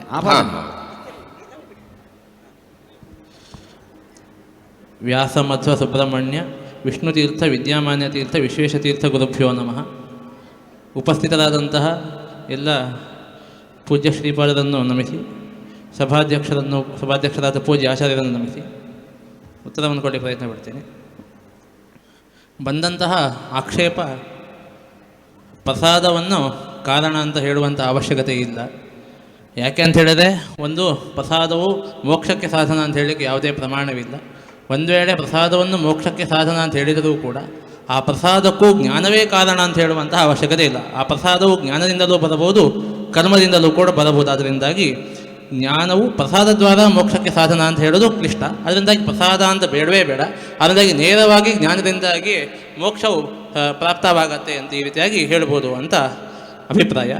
ಅದಕ್ಕೆ ಈ ರೀತಿಯಾಗಿ ವಿಮರ್ಶೆಯನ್ನು ಮಾಡಿದ್ದಾರೆ. ಪ್ರಸಾದವು ಮೋಕ್ಷಕ್ಕೆ ಸಾಧನ ಅಂತ ಹೇಳಲಿಕ್ಕೆ ಸ್ಪಷ್ಟವಾದಂತಹ ಪ್ರಮಾಣಗಳುಂಟು. ಯಸ್ಯ ಪ್ರಸಾದಾತ್ ಪರಮಾರ್ಥಿ ರೂಪ ತಸ್ಮಾತ್ ಸಂಸಾರಾನ್ ಮುಚ್ಯತೆ ನಾಪರೇಣ ನಾರಾಯಣೋಸು ಪರಮೋ ವಿಚಿಂತ್ಯ ಮುಮುಕ್ಷುಭಿ ಮಂತ್ರಭಾಷಾ ಕರ್ಮಭಾಷಾದ ಮುಷ್ಮಾತ್ ಅಂತ ಈ ರೀತಿಯಾಗಿ ಪ್ರಮಾಣ ಇರೋದ್ರಿಂದಾಗಿ ಪ್ರಸಾದವೇ ನೇರವಾಗಿ ಮೋಕ್ಷಕ್ಕೆ ಸಾಧನ ಅಂತ ಹೇಳುವಂತಹ ಪ್ರಮಾಣ ಉಂಟು. ಮತ್ತು ಅಷ್ಟೇ ಅಲ್ಲದೆ ಯಮೇವೇಶ ಗಣಿತೇನ ಲಭ್ಯ ಎನ್ನುವಂಥ ಶ್ರುತಿಯು ಯಾವ ಸ್ಥಳದಲ್ಲಿ ಬರುತ್ತೋ ಅದೇ ಸ್ಥಳದಲ್ಲಿಯೇ ನಾಯಮಾತ್ಮ ಪ್ರವಚನೇನ ಲಭ್ಯೋ ನಮೇಧಯ ನಬಹುನಾ ಶ್ರುತೇನ ಅಂತ ಈ ರೀತಿಯಾಗಿ ಪ್ರಸಾದವನ್ನು ಬಿಟ್ಟು ಬೇರೆ ಎಲ್ಲ ಸಾಧನಗಳನ್ನು ಕೂಡ ನಿರಾಕರಣೆ ಮಾಡಿದ್ದಾರೆ ಮೋಕ್ಷಕ್ಕೆ ಸಾಧನವಾಗಿ. ಅದರಿಂದಾಗಿ ಪ್ರಸಾದವು ಮೋಕ್ಷಕ್ಕೆ ಸಾಧನ ಅಂತ ಈ ರೀತಿಯಾಗಿ ಹೇಳಬೇಕು. ಅದರ ಮೇಲೆ ಬರಬಹುದಾದಂಥ ಆಕ್ಷೇಪ ಏನು ಅಂತ ಹೇಳಿದ್ರೆ, ತಮೇವ ವಿದ್ವಾನ್ ಅಮೃತಯ ಭವತಿ ನಾಣ್ಯಸ್ಪಂಥ ಏನಾಯಿ ವಿದ್ಯತೆ ಎನ್ನುವ ಶ್ರುತಿಯಲ್ಲಿ ಜ್ಞಾನವೇ ಮೋಕ್ಷಕ್ಕೆ ಸಾಧನ ಅಂತ ಹೇಳುವಾಗ ಪ್ರಸಾದವನ್ನು ಮೋಕ್ಷಕ್ಕೆ ಸಾಧನ ಅಂತ ಹೇಳೋದು ಎಷ್ಟು ಯುಕ್ತ ಅಂತ. ಅದಕ್ಕೆ ಈ ಶ್ರುತಿಗೆ ಈ ರೀತಿಯಾಗಿ ಅರ್ಥವನ್ನು ಸಾವಕಾಶವಾದ ಶ್ರುತಿ. ಯಾಕೆ ಅಂತ ಹೇಳಿ, ಅನ್ಯ ನಿಷೇಧ ಎರಡು ಕಡೆ ಉಂಟು. ಅನ್ಯ ನಿಷೇಧ ಎರಡು ಕಡೆ ಉಂಟು. ಅನ್ಯ ನಿಷೇಧ ಎರಡು ಕಡೆಯಲ್ಲೂ ಸಮಾನವಾಗಿರುವಾಗ ಪ್ರಸಾದವೇ ಮೋಕ್ಷಕ್ಕೆ ಸಾಧನ, ಜ್ಞಾನವು ಮೋಕ್ಷ ಸಾಧನ ಅಲ್ಲ ಅಂತ ನೇರವಾಗಿ ಮೋಕ್ಷ ಸಾಧನ ಅಲ್ಲ ಅಂತ ಅರ್ಥವನ್ನು ಮಾಡೋದು ಹೇಗೆ ಅಂತ ಹೇಳಿದಾಗ ಅದಕ್ಕೆ ಈ ರೀತಿಯಾಗಿ ಉತ್ತರವನ್ನು ಕೊಟ್ಟಿದ್ದಾರೆ. ಸಾಧನವು ಮೋಕ್ಷಕ್ಕೆ ಸಾಧನವಾದ್ದು ಎರಡು ರೀತಿಯಾಗಿ ಉಂಟು. ಒಂದು ಈಶ್ವರನಲ್ಲಿ ಇರುವಂತಹ ಮೋಕ್ಷ ಸಾಧನವಾದಂತಹ ಕೆಲವು ಧರ್ಮಗಳು, ಇಂದು ಮುಮುಕ್ಷುವಾದಂತಹ ಜೀವನಲ್ಲಿರುವಂತಹ ಮೋಕ್ಷ ಸಾಧನ ಧರ್ಮಗಳು. ಅದರಲ್ಲಾಗಬೇಕಾದ್ರೆ ಯಾವಾಗ ಸ್ಪಷ್ಟವಾಗಿ ಪ್ರಸಾದವಿಲ್ಲದೇನೆ ಮೋಕ್ಷ ಆಗೋದೇ ಇಲ್ಲ ಅಂತ ಹೇಳುವಂತಹ ಪ್ರಮಾಣಗಳು ಯಾವಾಗ ಉಂಟು ಆವಾಗ ನಾವು ಈ ಶ್ರುತಿಗೆ ಸಾವಕಾಶ ಅರ್ಥವನ್ನು ಮಾಡಲಿಕ್ಕೆ ಬರುತ್ತೆ. ಹೇಗೆ ಅಂತ ಹೇಳಿದ್ರೆ, ನಾಣ್ಯಸ್ಪಂಥ ಏನಾಯಿ ವಿದ್ಯತೆ ಅಂತ ಹೇಳಿದ್ರೆ ಜ್ಞಾನ ಬಿಟ್ಟು ಪ್ರಸಾದವೇ ಬೇಡ ಅಂತ ಅರ್ಥ ಅಲ್ಲ. ಮುಮುಕ್ಷು ಆದಂಥ ಜೀವನಲ್ಲಿ ಇರುವಂಥ ಹಲವಾರು ಸಾಧನಗಳುಂಟು. ಮೋಕ್ಷ ಸಾಧನತ್ವೇನ ಪ್ರಸಕ್ತವಾದ ಕೆಲವು ಸಾಧನಗಳು ಯಾವುದು ಅಂತ ಹೇಳಿದ್ರೆ ಕರ್ಮ, ಜ್ಞಾನ ಇತ್ಯಾದಿಗಳು. ಅವುಗಳಲ್ಲಿ ಕರ್ಮ ಮೋಕ್ಷ ಸಾಧನವಾಗೋದಕ್ಕೆ ಸಾಧ್ಯವೇ ಇಲ್ಲ, ಜ್ಞಾನ ಒಂದೇನೇ ಮೋಕ್ಷಕ್ಕೆ ಸಾಧನ ಅಂತ ಈ ರೀತಿಯಾಗಿ ಮುಮುಕ್ಷುನಿಷ್ಠವಾದ ಸಾಧನಗಳಲ್ಲಿ ಇತರ ಸಾಧನಗಳನ್ನು ವಾರಣೆ ಮಾಡಿದ್ದು ಅಂತ ಈ ರೀತಿಯಾಗಿ ಆ ಶ್ರುತಿಗೆ ಅರ್ಥವನ್ನು ಮಾಡಬೇಕು ವಿನಃ ಜ್ಞಾನ ಬಿಟ್ಟು ಪ್ರಸಾದವೇ ಬೇಡ ಅಂತ ಈ ರೀತಿಯಾಗಿ ಅರ್ಥವನ್ನು ಮಾಡೋದು ಆ ಕೃಷ್ಣನ ವಾಕ್ಯಕ್ಕೆ ವಿರುದ್ಧವಾದದ್ದು. ಯಾಕೆ ಅಂತ ಹೇಳಿದ್ರೆ, ಪ್ರಿಯೋಹಿ ಜ್ಞಾನಿನೋತ್ಯರ್ಥಂ ಅಹಂ ಸಚ ಮಮ ಪ್ರಿಯ ಅಂತ ಈ ರೀತಿಯಾಗಿ ಕೃಷ್ಣನೇ ಹೇಳಿರುವಂತಹ ಮಾತು. ಅದರ ಅಭಿಪ್ರಾಯ ಜ್ಞಾನಿಗೆ ನಾನು ಪ್ರಿಯ, ಅಥವಾ ಜ್ಞಾನಿಯು ಕೂಡ ನನಗೆ ಪ್ರಿಯ ಅಂತ. ಹಾಗಿದ್ರಿಂದಾಗಿ ಜ್ಞಾನಿಯು ಭಗವಂತನ ಅತ್ಯರ್ಥ ಪ್ರೀತಿಗೆ ವಿಷಯವಾಗಬೇಕಾದ್ರೆ ಆ ಅತ್ಯರ್ಥ ಪ್ರೀತಿ ಅಂದರೆ ಪ್ರಸಾದ, ಪ್ರೀತಿ ಅಂದರೆ ಇಚ್ಛಾ ವಿಶೇಷ, ಅದನ್ನೇ ನಾವು ಪ್ರಸಾದ ಅಂತ ಈ ರೀತಿ ಕರೆಯುವುದು. ಅದರಿಂದಾಗಿ ಜ್ಞಾನಿಯು ಅತ್ಯರ್ಥ ಪ್ರಿಯನಾಗಬೇಕಾದ್ರೆ ಜ್ಞಾನವು ಅವನ ಪ್ರೀತಿಗೆ ಕಾರಣವಾಗಬೇಕು. ಜ್ಞಾನವು ಅವನ ಪ್ರೀತಿಗೆ ಕಾರಣವಾಗತ್ತೆ ಅಂತ ಹೇಳೋದು ಒಂದೇ, ಜ್ಞಾನವು ಅವನ ಪ್ರಸಾದಕ್ಕೆ ಕಾರಣವಾಗತ್ತೆ ಅಂತ ಹೇಳೋದು ಕೂಡ ಒಂದೇ. ಅದರಿಂದಾಗಿ ಈ ರೀತಿಯಾಗಿ ಕೃಷ್ಣನೇ ಗೀತೆಯಲ್ಲಿ ಜ್ಞಾನವು ಪ್ರಸಾದಕ್ಕೆ ಕಾರಣ, ಅದರಿಂದಾಗಿಯೇ ಜ್ಞಾನಿಯು ನನ್ನ ಪ್ರೀತಿಗೆ ವಿಷಯದಾಗ್ತಾನೆ ಅಂತ ಈ ರೀತಿಯಾಗಿ ಹೇಳಿರೋದ್ರಿಂದಾಗಿ ಪ್ರಸಾದವನ್ನು ಬೇಡ ಅಂತ ಹೇಳೋದಿಲ್ಲ, ಆ ಪ್ರಸಾದ ಇವನ ಜ್ಞಾನ ಕಾರಣ ಆಗಲಿ. ಅದರಲ್ಲೂ ಕೂಡ ಪರಮ ಪ್ರಸಾದವನ್ನು ಅದಕ್ಕೋಸ್ಕರ ಅತ್ಯರ್ಥ ಪ್ರಿಯೋಹಿ ಜ್ಞಾನೋ ಅತ್ಯರ್ಥಂ ಅಂತ ಅತ್ಯರ್ಥ ಶಬ್ದವನ್ನು ಹೇಳಿದ್ದು. ಅಂತ ಹೇಳಿದ್ರೆ ಜ್ಞಾನಕ್ಕೆ ಕಾರಣೀಭೂತವಾದ ಪ್ರಸಾದ ಬೇರೆ, ಆದರೆ ಅದು ಎಲ್ಲದಕ್ಕೂ ಕಾರ್ಯಸಾಮಾನ್ಯಂ ಪ್ರತಿ ಈಶ್ವರನ ಇಚ್ಛೆ ಕಾರಣವಾಗಿರುತ್ತೆ. ಅದರಿಂದಾಗಿ ಜ್ಞಾನ ಬರೋದಕ್ಕೂ ಕೂಡ ಈಶ್ವರದ ಕಾರಣವಾದರೂ ಕೂಡ ಅತ್ಯರ್ಥಂ ಪ್ರಿಯ ಅಂತ ಹೇಳಿದಾಗಿ ಆತ್ಯಂತಿಕವಾದಂತಹ ಪ್ರೀತಿ ಅದು ತನ್ನ ಎಲ್ಲರಿಗೂ ಕೂಡ ಯಾರಿಗೆ ತನ್ನ ಸಾಕ್ಷಾತ್ಕಾರವಾಗಿದೆ ಅವರ ಮೇಲೇ ಆತ್ಯಂತಿಕ. ಸ್ವಾಮಿಗಳ ಪ್ರಶ್ನೆ, ಜ್ಞಾನದಿಂದ ಪ್ರಸಾದ ಅಂತ ಬೇಡ, ಪ್ರಸಾದದಿಂದ ಜ್ಞಾನ ಅಂತೇಳಿ ಅದನ್ನು ಒಪ್ಕೋತೀವಿ ನಾವು. ಆದರೆ ಇಲ್ಲಿ ಏನಿದೆ ಅಂದರೆ ಪ್ರಿಯೋ ಹಿ ಜ್ಞಾನಿನಃ ಅಹಂ ಅತ್ಯರ್ಥಂ, ಜ್ಞಾನಿನಃ ಅಹಂ ಪ್ರಿಯ. ನನಗೆ ಪ್ರಿಯ ಆಗಲಿಕ್ಕೆ ಕಾರಣ ಏನು? ಜ್ಞಾನ. ಅದನ್ನ ಜ್ಞಾನವೂ ಪ್ರಸಾದಕ್ಕೆ ಸಾಧನ ಅನ್ನೋದು ಭಗವದ್ಗೀತೆಯ ಅರ್ಥ ಅಂತ. ಅಲ್ಲಿಗೆ ಕರ್ಮಕ್ಕಿಂತಲೂ ಭಗವಂತನಿಗೆ ಪ್ರೀತಿಕರವಾದ್ದು ಜ್ಞಾನ ಅಂತ ಕೃಷ್ಣನೇ ಹೇಳಿದ್ದಾನೆ. ಪ್ರಸಾದ ಆಗುದಿಲ್ಲ ಅಂತ ಹೇಳೋದಿಲ್ಲ, ಮೋಕ್ಷ ಇಲ್ಲಿಂದ ಆಗಿಬಿಟ್ಟಿದೆ. ಆ ಕಡೆ ಅದು ಯಾಕಬೇಕು ಸ್ವಾಮಿ? ಆಮೇಲೆ ಸ್ವಾಮಿ ಅಲ್ಲಿ ಇನ್ನೊಂದು ಉದಾಹರಣೆ ಮಾಡ್ತಾರೆ ವಿದ್ಯಾರ್ಥಿಗಳು, ಜ್ಞಾತುಂ ದ್ರಷ್ಟುಂಚ ತತ್ವೇನ ಪ್ರವೇಷ್ಟುಂಚ ಅಂತ. ಪ್ರವೇಶ ಅಂದರೆ ಮೋಕ್ಷ, ಇದು ಪ್ರಸಾದ ಬೇಕು ಇಷ್ಟಕ್ಕೂ. ಇನ್ನೊಂದು ಆಕ್ಷೇಪ, ಪ್ರಮಾಣಜನ್ಯವಾದಂತಹ ಜ್ಞಾನ ಅದು ಮೋಕ್ಷಕ್ಕೆ ಕಾರಣ, ಅದು ಸಾಧನ, ಮೋಕ್ಷಕ್ಕೆ ಸಾಧನ ಅನ್ನೋದರಲ್ಲಿ ನಮಗೂ ವಿವಾದ ಇಲ್ಲ, ನಿಮಗೂ ವಿವಾದ ಇಲ್ಲ. ನಿಮ್ಮಲ್ಲಿ ಒಂದು ಸಮಸ್ಯೆ ಏನು ಅಂದರೆ, ಏನೂ ಕಾಣದೇ ಇರುವಂಥದ್ದೊಂದನ್ನು ಕಲ್ಪನೆ ಮಾಡ್ತಾ ಇದ್ದೀರಿ. ಜ್ಞಾನದಿಂದ ಕಾಣದೇ ಇರುವಂತಹ ಪ್ರಸಾದ, ಆ ಪ್ರಸಾದದಿಂದ ಬಂಧ ನಿವೃತ್ತಿ ಅಥವಾ ಅಜ್ಞಾನ ನಿವೃತ್ತಿ, ಇದು ಎಲ್ಲೂ ಲೋಕದಲ್ಲಿ ಈವರೆಗೆ ಕಂಡಿಲ್ಲ. ಏವಂಚ ಅಜ್ಞಾನ ನಿವೃತ್ತಿ ಮತ್ತು ಪ್ರಸಾದಗಳಿಗೆ ಏನು ಕಾರ್ಯಕಾರಣ ಭಾವಗಳನ್ನು ನೀವು ಕಲ್ಪನೆ ಮಾಡ್ತಾ ಇದ್ದೀರಿ, ಇದು ಎಲ್ಲೂ ಕಂಡಿಲ್ಲ. ಹೇಗೆ ಅಂದರೆ ನೇರವಾಗಿ ಜ್ಞಾನದಿಂದಲೇ ಇನ್ನೇನು ಕಂಡಿದೆ ಲೋಕದಲ್ಲಿ? ಜ್ಞಾನದಿಂದ ಅಜ್ಞಾನ ನಿವೃತ್ತಿ ಸಾಕ್ಷಾತ್ತಾಗಿ ಕಂಡಿದೆ ನಮಗೆ. ಹೇಗೆ ಕರೆಂಟ್ ಹೋದಾಗ ಲೈಟ್ ಬಂತಂದ್ರೆ, ಬೆಳಕು ಬಂತಂದ್ರೆ ಟಕ್ಕಂತ ಒಂದೇ ಸಲ ಅಲ್ಲಿ ಕತ್ತಲು ಹೋಗ್ಬಿಡ್ತದೆ, ನಾಶ ಆಗಿ ಹೋಗ್ತದೆ. ಅಥವಾ ಅಲ್ಲಿ ಮಧ್ಯದಲ್ಲಿ ಏನು ಅಡೆತಡೆಗಳಿಲ್ಲ, ಮತ್ತು ಇನ್ನೊಂದೇನಾದರೂ ಮಧ್ಯದಲ್ಲಿ ಅದೃಷ್ಟವಾದಂಥದ್ದೊಂದು ಬಂದು ಆಮೇಲೆ ಮತ್ತೆ ಬೆಳಕು ಬರೋದು ಅಂತೇನಿಲ್ಲ. ಸೂರ್ಯನ ಪ್ರಕಾಶ ಬಂದಾಗ ನೇರವಾಗಿ ಕತ್ತಲು ಹೇಗೆ ನಿವೃತ್ತಿ ಆಗುತ್ತದೋ ಹಾಗೆ ನಮ್ಮಲ್ಲಿ ಜ್ಞಾನ ಬಂದಾಗ ನೇರವಾಗಿ ಅಜ್ಞಾನ ನಿವೃತ್ತಿ ಆಗ್ತದೆ, ಮೋಕ್ಷ ಆಗ್ತದೆ. ನಿಮ್ಮಲ್ಲಿ ಜ್ಞಾನ ಮಧ್ಯದಲ್ಲಿ ಎಷ್ಟೋ ಜನ್ಮಾಂತರಗಳು ತಡಿ ಪ್ರಸಾದ, ಆ ಪ್ರಸಾದ ನಂತರ ಬಂಧ ನಿವೃತ್ತಿ. ಈ ಕಾಣದೇ ಇರತಕ್ಕಂತಹ ಈ ಪ್ರಸಾದವನ್ನು ನೀವು ತಂದುಕೊಟ್ಟದ್ದು ಸರಿಯಲ್ಲ. ಆದ್ದರಿಂದ ಕಾರ್ಯಕಾರಣ ಭಾವ ಅನ್ನೋದು ಅದೃಷ್ಟವಾಗಿದೆ. ಅದಕ್ಕೊಂದು ಲೌಕಿಕ ಶಾಸ್ತ್ರೀಯ ಉದಾಹರಣೆಯನ್ನು ಕೊಟ್ಟಿದ್ದಾರೆ. ರಜ್ಜುವನ್ನು ನೋಡಿ, ಹಗ್ಗವನ್ನು ನೋಡಿ ಸರ್ಪ ಅಂತ ಭ್ರಾಂತಿ ಬರ್ತದೆ.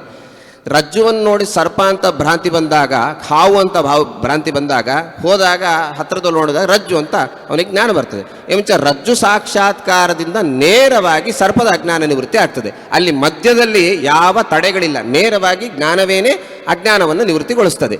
ಅಲ್ಲಿ ಕಾರ್ಯಕಾರಣ ಭಾವವನ್ನು ಕಲ್ಪನೆ, ಈ ಪ್ರಸಾದಕ್ಕೂ ಮತ್ತು ಏನು ಜ್ಞಾನಕ್ಕೆ ನೀವೇನು ಕಾರ್ಯಕಾರಣ ಭಾವವನ್ನು ಕಲ್ಪನೆ ಮಾಡ್ತಾ ಇದ್ದೀರಿ, ಇದು ಈವರೆಗೆ ಕಂಡಿಲ್ಲ. ಆದ್ದರಿಂದ ಜ್ಞಾನದಿಂದ ಅಜ್ಞಾನ ನಿವೃತ್ತಿ, ಅಜ್ಞಾನ ನಿವೃತ್ತಿಯೇ ಮೋಕ್ಷ ಅಂತ ಹೇಳೋದು ಸುಲಭ. ಅದೃಷ್ಟ ಶಬ್ದಕ್ಕೆ ಅರ್ಥ ಏನಂತ ಬೇಕು? ಅದೃಷ್ಟ ಶಬ್ದಕ್ಕೆ ಹಾಗೆ ಹೇಳಿದಾಗ ಪುಣ್ಯ ಅಲ್ಲದೆ ಪುಣ್ಯ ಅಂತ ಇಟ್ಟುಕೊಂಡು ಅದರ ಮಾತ್ರ ಕೊಡಿಸೋದು. ಅದಲ್ಲದೆ ಹೋದರೆ ಜ್ಞಾನವೂ ಅದೃಷ್ಟ, ಅಜ್ಞಾನವೂ ಅದೃಷ್ಟ, ನಿವೃತ್ತಿಯೂ ಅದೃಷ್ಟ. ಇಲ್ಲಿ ಪ್ರಸಾದ ಅಂತ ಇಟ್ಕೊಂಡಿದ್ದಾರೆ ಸ್ವಾಮಿ ಅದೃಷ್ಟ ಅಂತ. ಸರಿ, ಅದಕ್ಕೆ ಸ್ವಾಮಿ ಅಜ್ಞಾನ ಅದೃಷ್ಟ ಅಲ್ಲ, ಜ್ಞಾನವೂ ಅದೃಷ್ಟ ಅಲ್ಲ. ಜ್ಞಾನಂ ತೀವ್ರ ಸಂವೇದನ, ಅದಕ್ಕೆ ಹೇಳಿದೆ ಅದೃಷ್ಟ ಶಬ್ದಕ್ಕೆ ಅರ್ಥ ಏನು ಕೇಳಿ. ಅವರ ಅದೃಷ್ಟ ಅಂತ ಇಲ್ಲಿ ಇಟ್ಕೊಂಡಿರೋದು ಕಣ್ಣಿಗೆ ಅನುಭವಕ್ಕೆ ಸಿಗದೇ ಇದ್ದಿದ್ದು ಅಂತ ಅರ್ಥ. ಕಾಣದೇ ಇರುವಂಥದ್ದು. ಅಜ್ಞಾನಮಪಿ ಪರಮತೆ ಅಹಮಜ್ಞ ಇತ್ಯಾದಿ ಪ್ರತ್ಯಕ್ಷದಿಂದ ಸಿದ್ಧ. ಪ್ರತಿಯೋಗಿ ಪ್ರತ್ಯಕ್ಷ ಸಿದ್ಧ ಆದಮೇಲೆ ನಿವೃತ್ತಿನೂ ಪ್ರತ್ಯಕ್ಷ ಸಿದ್ಧ. ಆದರೆ ಇಲ್ಲಿ ಬಂದಿರೋದು ಇಷ್ಟೇ ಸ್ವಾಮಿ, ಜ್ಞಾನದಿಂದ ಅಜ್ಞಾನವು ನಿವೃತ್ತಿ ಆಗುತ್ತೆ, ಬೆಳಕಿಂದ ಕತ್ತಲು, ಇದು ಲೋಕದಲ್ಲಿ ಸಿದ್ಧ. ಜ್ಞಾನದಿಂದ ಪ್ರಸಾದ ಆಗ್ತದೆ ಅಂತ ಅನ್ನೋದು ಎಲ್ಲೂ ಸಿದ್ಧ ಅಲ್ಲ. ಇದು ನೀವು ಹೊಸದಾಗಿ ಒಂದು ಕಲ್ಪನೆ ಮಾಡ್ತೀರಿ, ಇದು ನಿಮ್ಮದು ಕಲ್ಪನೆ ಅಂತ. ಇಲ್ಲಿ ಜ್ಞಾನವು ಪ್ರಸಾದ ದ್ವಾರ ಮೋಕ್ಷಕ್ಕೆ ಕಾರಣವಾಗತ್ತೆ ಅಂತ. ಈ ರೀತಿಯಾಗಿ ಪ್ರಸಾದಕ್ಕೂ ಮೋಕ್ಷಕ್ಕೂ ಇರುವಂತಹ ಯಾವ ಕಾರ್ಯಕಾರಣ ಭಾವ ಇದು ಲೋಕದಲ್ಲಿ ಎಲ್ಲೂ ಕೂಡ ಕಂಡಿಲ್ಲ. ಅದರಿಂದಾಗಿ ಇದು ಅಯುಕ್ತ ಅಂತ ಈ ರೀತಿಯಾಗಿ ಆಕ್ಷೇಪವನ್ನು ಮಾಡಿದ್ದು. ಆದರೆ ಪ್ರಕೃತದಲ್ಲಾಗಬೇಕಾದ್ರೆ ಬ್ರಹ್ಮನ ಜ್ಞಾನವು ಅವನ ಪ್ರಸಾದದಿಂದಾಗಿ ಮೋಕ್ಷಕ್ಕೆ ಕಾರಣವಾಗತ್ತೆ ಅಂತ ಈ ರೀತಿಯಾಗಿ ಬ್ರಹ್ಮಜ್ಞಾನಕ್ಕೂ ಪ್ರಸಾದ ದ್ವಾರ ಮೋಕ್ಷಕ್ಕೂ ಇರುವಂತಹ ಕಾರ್ಯಕಾರಣ ಭಾವದ ಬಗ್ಗೆ ವಿಚಾರವನ್ನು ಮಾಡ್ತಾ ಇರುವಂಥದ್ದು. ಯಾವ ಕಾರ್ಯಕಾರಣ ಭಾವವು ಅದು ಶಾಸ್ತ್ರದಿಂದ ತಿಳಿಯಬೇಕಾದದ್ದು, ಅದು ಪ್ರತ್ಯಕ್ಷ ಸಿದ್ಧವಾಗಬೇಕು ಅಂತ ಈ ರೀತಿಯಾಗಿ ಹೇಳುವ ಅವಶ್ಯಕತೆ ಇಲ್ಲ. ಯಾಕೆಂದರೆ ಜ್ಯೋತಿಷ್ಠೋಮೇನ ಸ್ವರ್ಗಕಾಮೋ ಯಜೇತ ಅಂತ ಈ ರೀತಿಯಾಗಿ ಹೇಳುವಾಗ ಜ್ಯೋತಿಷ್ಠೋಮ ಯಾಗವು ಸ್ವರ್ಗಕ್ಕೆ ಕಾರಣ ಅಂತ ಈ ರೀತಿಯಾಗಿ ಶ್ರುತಿ ಹೇಳ್ತಾ ಇದೆ. ಅಷ್ಟರ ಮಟ್ಟಿಗೆ ಜ್ಯೋತಿಷ್ಠೋಮ ಯಾಗ ಮತ್ತು ಸ್ವರ್ಗಕ್ಕೂ ಇರುವಂತಹ ಕಾರ್ಯಕಾರಣ ಭಾವ ಅದು ಪ್ರತ್ಯಕ್ಷ ಸಿದ್ಧವಾಗದೇ ಇದ್ದರೂ ಕೂಡ ಅದನ್ನು ಹೇಗೆ ನಾವು ಅಂಗೀಕಾರ ಮಾಡ್ತೀವೋ ಅದರಂತೆ ಇಲ್ಲಿಯೂ ಕೂಡ ಇದು ಪ್ರತ್ಯಕ್ಷ ಸಿದ್ಧವಾಗದೇ ಇದ್ದರೂ ಕೂಡ ಬ್ರಹ್ಮನ ಜ್ಞಾನದಿಂದ ಹುಟ್ಟಿದ ಪ್ರಸಾದಕ್ಕೂ ಮೋಕ್ಷಕ್ಕೂ ಇರುವಂತಹ ಕಾರ್ಯಕಾರಣ ಭಾವನ ಅಂಗೀಕಾರ ಮಾಡಬೇಕು. ಮತ್ತು ಶ್ರುತಿಸಿದ್ಧವೂ ಕೂಡ ಇದು ಪ್ರಕೃತ ಶ್ರುತಿಸಿದ್ಧವಾಗಿದೆ. ಮತ್ತು ಅಷ್ಟೇ ಅಲ್ಲ, ಶಾಸ್ತ್ರದಿಂದ ತಿಳಿಯಬೇಕಾದಂತಹ ಕಾರ್ಯಕಾರಣ ಭಾವವು ಲೋಕಸಿದ್ಧವೇ ಆಗಬೇಕು ಅಂತ ಹೇಳಿದ್ರೆ ಅನುಭವತಿ ಉಂಟು ನಿಮ್ಮ ಮತದಲ್ಲಿ.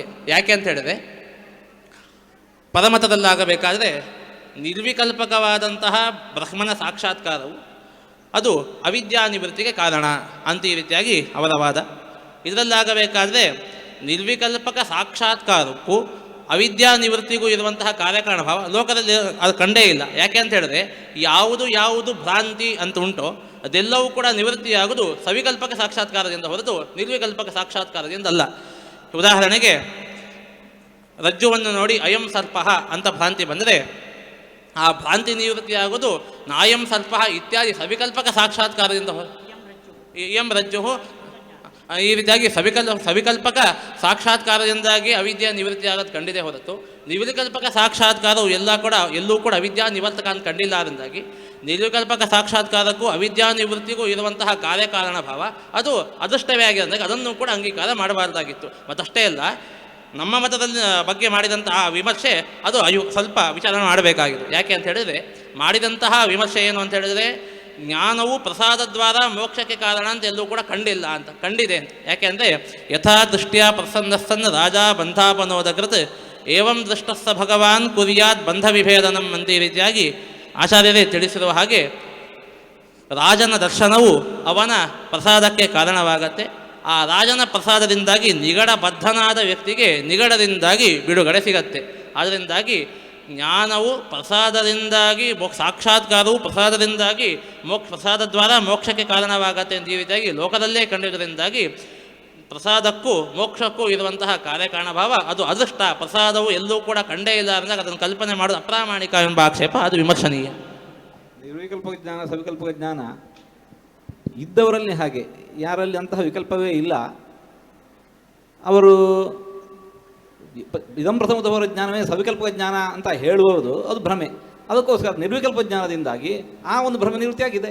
ಸ್ವಾಮಿ, ಹೇಳುವವರಿಗೆ ನಾವು ಕೇಳೋದು ಸವಿಕಲ್ಪಕಕ್ಕೂ ಅಜ್ಞಾನಕ್ಕೂ ನಿವರ್ತಕ ಭಾವ ಕಂಡಿದೆ ಹೊರತು ನಿರ್ವಿಕಲ್ಪಕಕ್ಕೆ ನಿವರ್ತಕತ್ವ ಎಂಬುದು ಲೋಕಾಸಿದ್ಧ. ಅಲ್ಲಿಗೆ ಲೋಕದಲ್ಲಿ ಆಗದೇ ಇರುವ ಅಂಶ ನೀವು ಒಪ್ಪಿದ್ದೀರಾ ಅಂದಮೇಲೆ ನಮ್ಮಲ್ಲಿ ಯಾಕೆ ಆಕ್ಷೇಪ ಮಾಡ್ತೀರಿ? ಇಷ್ಟೇ ಪ್ರತಿಬಂಧಿಸ ಕೊನೆಯ ಅಂಶ ಇದು. ಶ್ರೀ ಗುರುಭ್ಯೋ ನಮಃ. ಹರಿ ಓಂ. ಭಗವಂತನ ಭಕ್ತಿ, ಅದರಿಂದ ಭಗವಂತನ ಪ್ರಸಾದ, ಅದರಿಂದ ಮೋಕ್ಷ ಉಂಟಾಗತ್ತೆ ಅನ್ನೋ ಪ್ರಮೇಯದ ಬಗ್ಗೆ ಇಷ್ಟು ತನಕ ವಿಮರ್ಶೆ ಮಾಡಿ, ಇನ್ನು ಸೂತ್ರದಲ್ಲಿ ಭಗವಂತನ ಭಕ್ತಿಯಿಂದ ಪರಮ ಪ್ರಸಾದ ಉಂಟಾಗತ್ತೆ, ಆ ಭಗವಂತನ ಪ್ರಸಾದದಿಂದ ಮೋಕ್ಷ ಉಂಟಾಗತ್ತೆ ಅಂತ ಸೂತ್ರಕಾರರಿಗೂ ಅಭಿಪ್ರೇತವಾದಂಥದ್ದಲ್ಲ. ಇದು ಸೂತ್ರದಲ್ಲೂ ಈ ಅಭಿಪ್ರಾಯ ನಮಗೆ ಸಿಗೋದಿಲ್ಲ. ಯಾಕೆ ಅಂದರೆ ಭಕ್ತಿಯಿಂದ ಪ್ರಸಾದ ಉಂಟಾಗತ್ತೆ, ಅದರಿಂದ ಮೋಕ್ಷ ಆಗತ್ತೆ ಅನ್ನೋದು ಸೂತ್ರದ ಯಾವ ಶಬ್ದದಿಂದ ಸಿಗತ್ತೆ ನೀವು ಹೇಳಬೇಕು. ಅತಃ ಅನ್ನೋ ಶಬ್ದದಿಂದ ಈ ಪ್ರಮೇಯ ಸಿಗತ್ತೆ ಅಂತ ನೀವು ಹೇಳಬೇಕು. ಅತಃ ಎಂಬ ಶಬ್ದದಲ್ಲಿ ಒಂದು ಇದಂ ಶಬ್ದ ಇದೆ, ಮತ್ತು ಅಲ್ಲಿ ಹೇತುವನ್ನು ಹೇಳುವಂತಹ ಒಂದು ಪ್ರತ್ಯಯ ಇದೆ. ಅಲ್ಲಿ ಇದಂ ಶಬ್ದ ಏನು ಮಾಡತ್ತೆ? ಪೂರ್ವ ಪ್ರಕೃತವಾದದ್ದನ್ನು ಪರಾಮರ್ಶೆ ಮಾಡತ್ತೆ. ಒಂದು ವೇಳೆ ಅಥ ಅನ್ನೋ ಶಬ್ದದಿಂದಾಗಿ ಭಕ್ತಿ ಅನ್ನೋದು ಪ್ರಕೃತ ಆಗಿತ್ತು ಅಂತ ಆದರೆ, ಅರ್ಥಾತ್ ಅಥ ಅನ್ನೋ ಶಬ್ದ ಅನಂತರ ಅನ್ನೋ ಅರ್ಥವನ್ನು ಹೇಳುತ್ತೆ. ಒಂದು ವೇಳೆ ಅಥ ಅನ್ನೋ ಶಬ್ದ ಭಕ್ತಿ ಅನಂತರ ಅನ್ನೋ ಅರ್ಥವನ್ನು ಹೇಳಿತ್ತು ಅಂತ ಆದರೆ, ಆವಾಗ ಅತಃ ಅನ್ನೋ ಶಬ್ದ ಆ ಅಥ ಅನ್ನೋ ಶಬ್ದದಿಂದ ಪ್ರಸ್ತುತವಾದಂತಹ ಭಕ್ತಿಯನ್ನು ಪರಾಮರ್ಶೆ ಮಾಡಿ, ಈ ಭಕ್ತಿ ಅನ್ನೋದು ಜಿಜ್ಞಾಸೆಯನ್ನು ಕುರಿತು ಕಾರಣ ಅಂಥೇಳಿ ಅದಕ್ಕೆ ಹೇತುತ್ವವನ್ನು ನಿರೂಪಣೆ ಮಾಡ್ತಿತ್ತು.